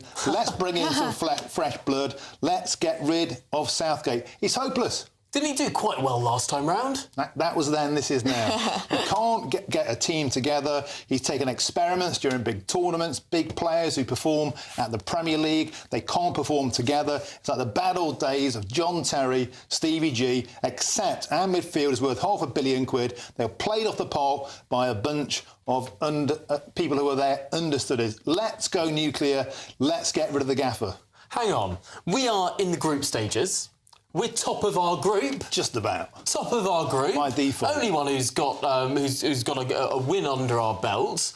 And frankly, isn't that the time to do perhaps experimentation at this early stage? Yeah, I agree. Experiment with a new manager. It's like biffing Keir Starmer or Rishi Sunak at this stage in the election campaign, I mean, there are some arguments in favour of that. Well, actually, I think Sunak and Southgate share that dead man walking feeling about them. And I think, why not act now? Bring in some fresh blood. I expect to get shouted down, but that's my 2 pennies worth. Well, that's good. You know, you've got to take a stance sometimes. Never shying away from controversy and big, bold ideas Australia's Martin Daubney up at 3. Yes. Now, in other news, several popular sunscreen brands have failed safety tests, according to which? Yes, the consumer organisation carried out checks on 26 brands, examining the SPF and UVA protection offered by each of the products. Well, let's speak to our South West of England reporter, Jeff Moody, who is on the beach in North Devon, which we thought was quite fitting. Jeff, tell us, how big is this scandal? I am on the beach, but there's very little sunshine. In fact, there's no sunshine at all. There's a lone ice cream van, but one of the only people who's been there this afternoon to order an ice cream is me. It's actually quite cold here, but we are being told that there is a heat wave on the way, and the Met Office, as usual, is issuing that warning: whatever you do, slap on the... Finding out today that it's not quite as simple as we first thought. Which magazine analysed 26 different sunscreens using what they would describe as an international standard method in an independent laboratory, and they found that a lot of sunscreens, particularly the more expensive brands, totally failed their test. They do not come anywhere near the standard that it says on the packet. I'll give you the example of the ones that which say are the worst. Asda Protect Sun Lotion, SPF 30 high, Calypso Press and Protect, SPF 30, and Bondi Sands, SPT 50, and the fragrance-free sunscreen lotion. Those brands did not meet the claims. Well, Asda says it doesn't recognise these results. It says that there's nothing wrong at all with their products. Calypso says that its product passes the EU regulations, but which says that they barely muster 2/3 of the protection that they say on the packet. So where do you go for something that's a bit more guaranteed? Well, according to which, you go cheap. Lidl's CN Sunspray SPF 30, that triumphed, and it's only £3.99 for 200 millilitres. And then Aldi's La Cura SPF 30 sun lotion, that passed the test as well, and that's only £2.49. So the message here is to go. Which has released a statement saying it's incredibly concerning that some of the big brands failed our tests and didn't offer the level of sun protection claimed on the packaging. However, it is great to see cheaper, top-quality sunscreen options available on the high street. So what to do if you can no longer rely on that factor that's written on the labels? Well, Which has said don't rely on sunscreen at all, or certainly not only sunscreen. Make sure that you wear suitable clothing as well as sunscreen. Always go for factor 30 or above, and don't spend any longer in the sun than you would if you didn't have any sunscreen on at all. So pretty confusing advice this morning. Very much a safety first message. Thank you very much indeed, Jeff. Go and get yourself another ice cream, why not? Not doing a roaring trade today, that ice cream man. Find some druids to hope to pray for some sunshine. It seems like North Devon's just about the only part of the country that doesn't have sun today. Oh, King Arthur. Oh, King wow. Arthur. Yeah. Get in touch after the show. Anyway, coming up, thousands are descending on Wembley. Why? For Taylor Swift's Eras Tour, of course. We're going to be hearing from some Swifties, some real-life Swifties in the growing queue. Stay with us. This is GB News, Britain's news channel. 3 years ago, the small town of Evanston proudly became the first local government in the... It's just outside Chicago, by the way. The first local government in the US to start paying slavery reparations to its black citizens. But now the council is being sued in a federal court for exhibiting exactly the sort of prejudice it decries. By saying, well, basically, you know, the Hispanics, the white people, they are being discriminated against because they're not getting anything. The people that were compensated were adults, people that were adults between 1919 and 1969. Now, they lived under a time, in terms of education, in terms of the job market, they were literally barred from having certain jobs, going to certain healthcare clinics and going to certain schools. So that is a set of very distinct challenges that white people, Hispanic people, Asian people did not face. So that is precisely why they've been compensated in this way. And I think it's about £20,000 it works out to. I would have given them a lot more. But you see, the thing is, history, we learn from history and we move on, and people evolve. And in order to reach a certain goal and a certain level of parity, which is what we all want to do, and through no way of levelling up, and this is a form of levelling up, by the way, it's nothing else, and it's divisive and it's patronising, I think it's absolutely disgusting. There were people in modern history who were discriminated against constantly, and I think it's so divisive to keep going back, to keep reiterating, to keep saying, oh, poor you, between 1919 and 1969, you couldn't get a mortgage. Well, that was wrong. No one's saying it was right. But do we need to be compensated for that? The legal challenge is saying that this is creating more divisions. Yes. The past is affecting the present, but not in a good way. The People's Channel. GB News is Britain's election channel. And when the big stories break, we're tackling them on Britain's newsroom. When we disagree, and we disagree a lot, it's even livelier than normal. We don't disagree that much. We do.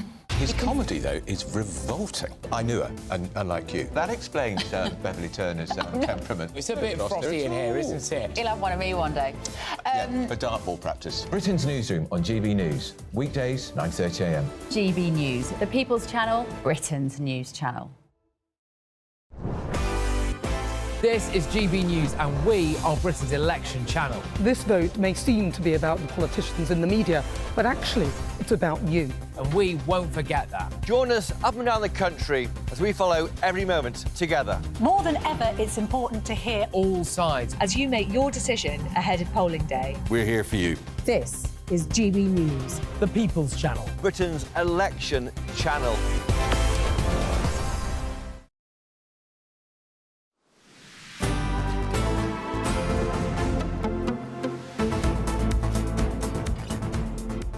Good afternoon, Britain, at 12 minutes to 3. Now, 640,000 people are expected to descend on Wembley Stadium over the next few days for Taylor Swift's Eras tour. Can you tell he's excited? The 8 sold-out shows in London are expected to bring a £300 million boost to the capital's economy and lots of fun and joy to lots of Swiftie fans. Well, amazingly, dedicated Swift fans are already queuing at Wembley, and we can cross to our reporter Ray Addison, who's there at the stadium. Ray, what's the atmosphere like? They're a bit early, aren't they?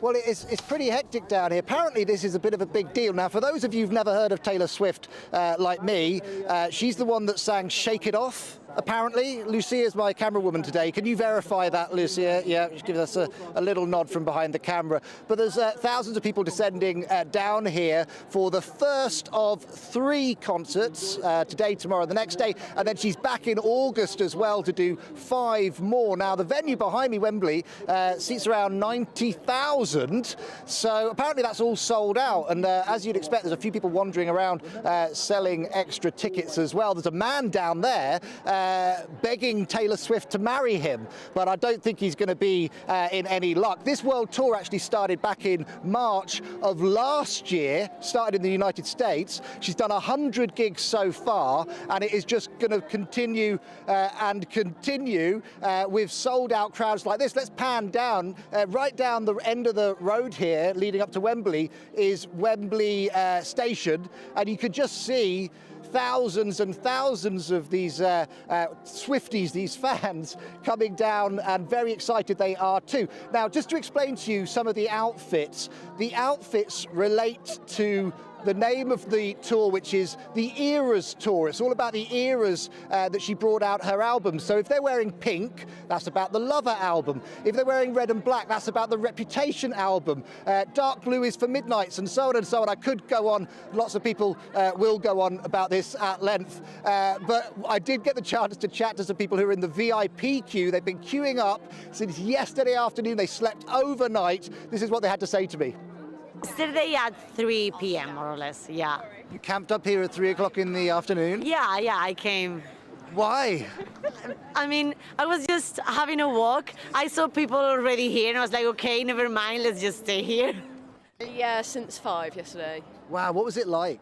It was fine, to be honest. We all met, everyone's super friendly, so we were all able to like go and get food and everything and come back. Yeah, so that's why I started to camp really early, and I'm actually number 1 in the queue. I started camping at 2 p.m. in the afternoon. That's like the Swiftie symbol that I think Taylor Swift used to wear at her previous tours, right? Is that correct? Yep. So it has become like a legendary symbol for all of her fans, and you can basically see everyone wearing some form of like this. Well, this is the Midnight's bodysuit. We spent, how long did we spend? Like days, like a very long time, hand beading all of it. But yeah, loads of people like to dress up as like the different eras, so obviously there's quite a few. So as you can see, there are people travelling from all over the world, the US, Norway, Spain. We met one family from the United States who've actually come here to Wembley to watch the concert because it's cheaper, the tickets here, than to buy them back in their home country. Now, I have been accused as well of not having enough sparkle, so I've been given some wristbands here. They're all handing them out to each other with all the names of the different eras on there. And so there's a little bit of sparkle there just to give something back and show a little bit of enthusiasm and willing to people, but plenty of very, very excited people here. Doors open 4:30 and Swifties on stage 7:30. Now, Ray, I think every time I read about this tour, I see a new extraordinary number of British pounds that this is going to add to the economy. I mean, this is quite something, isn't it? I can tell already that it's going to be another magnificent musical moment. Yeah, I lost the end of you there, Tom, but you're saying the amount of money that this is going to bring into the economy, and definitely I think I saw the figure of 300 million, I think maybe just over these few days alone. And yes, I think if we know from our experiences here that people are travelling from other countries where she's not performing or where the tickets are more expensive, certainly they're coming over. The US family that I mentioned to you, not only obviously are they going to this concert, but they decided to make it into a holiday. So they've booked a 2-week holiday. They're exploring London and putting some of that money into Sadiq Khan's coffers. So that is very much needed for the UK economy. Ray Addison, you are in your element. I think you've been converted to a Swiftie. I think that's right. Ray, have a great time. Have a lovely afternoon. Maybe you can nab a ticket off someone. Who knows? Or maybe even grab a date with Taylor Swift. I heard she likes a London boy. Is that one of her lyrics? That's one of her songs. Oh, well, there you go. Well, that's it from us for today. Join us back again on Monday, 12 o'clock, same time. Yes, and in the intermediate time, have a wonderful weekend. And if you're in London, do try and avoid the Swifties. Up next is Martin. No, don't. A brighter outlook with Box Solar, sponsors of weather on GB News.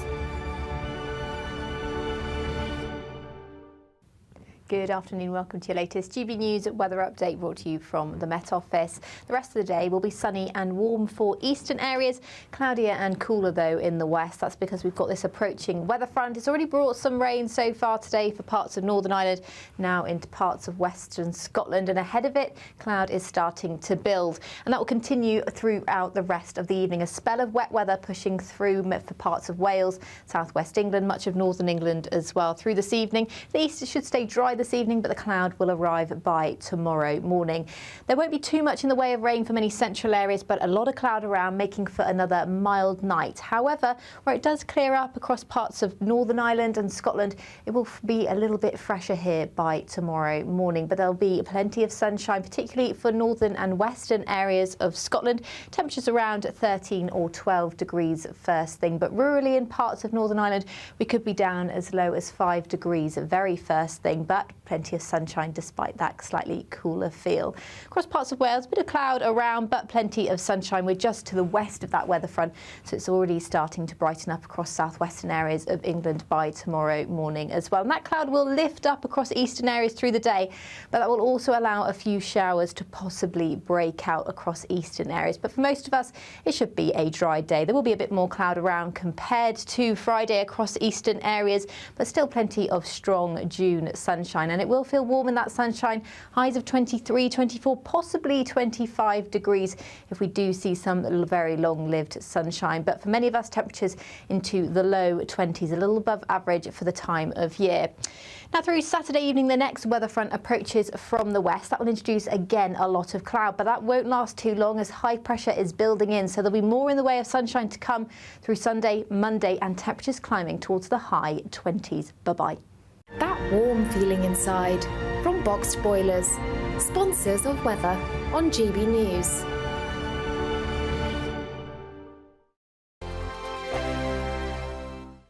There's still time to win our Summer Spectacular with an incredible trio of treats, and you could win them.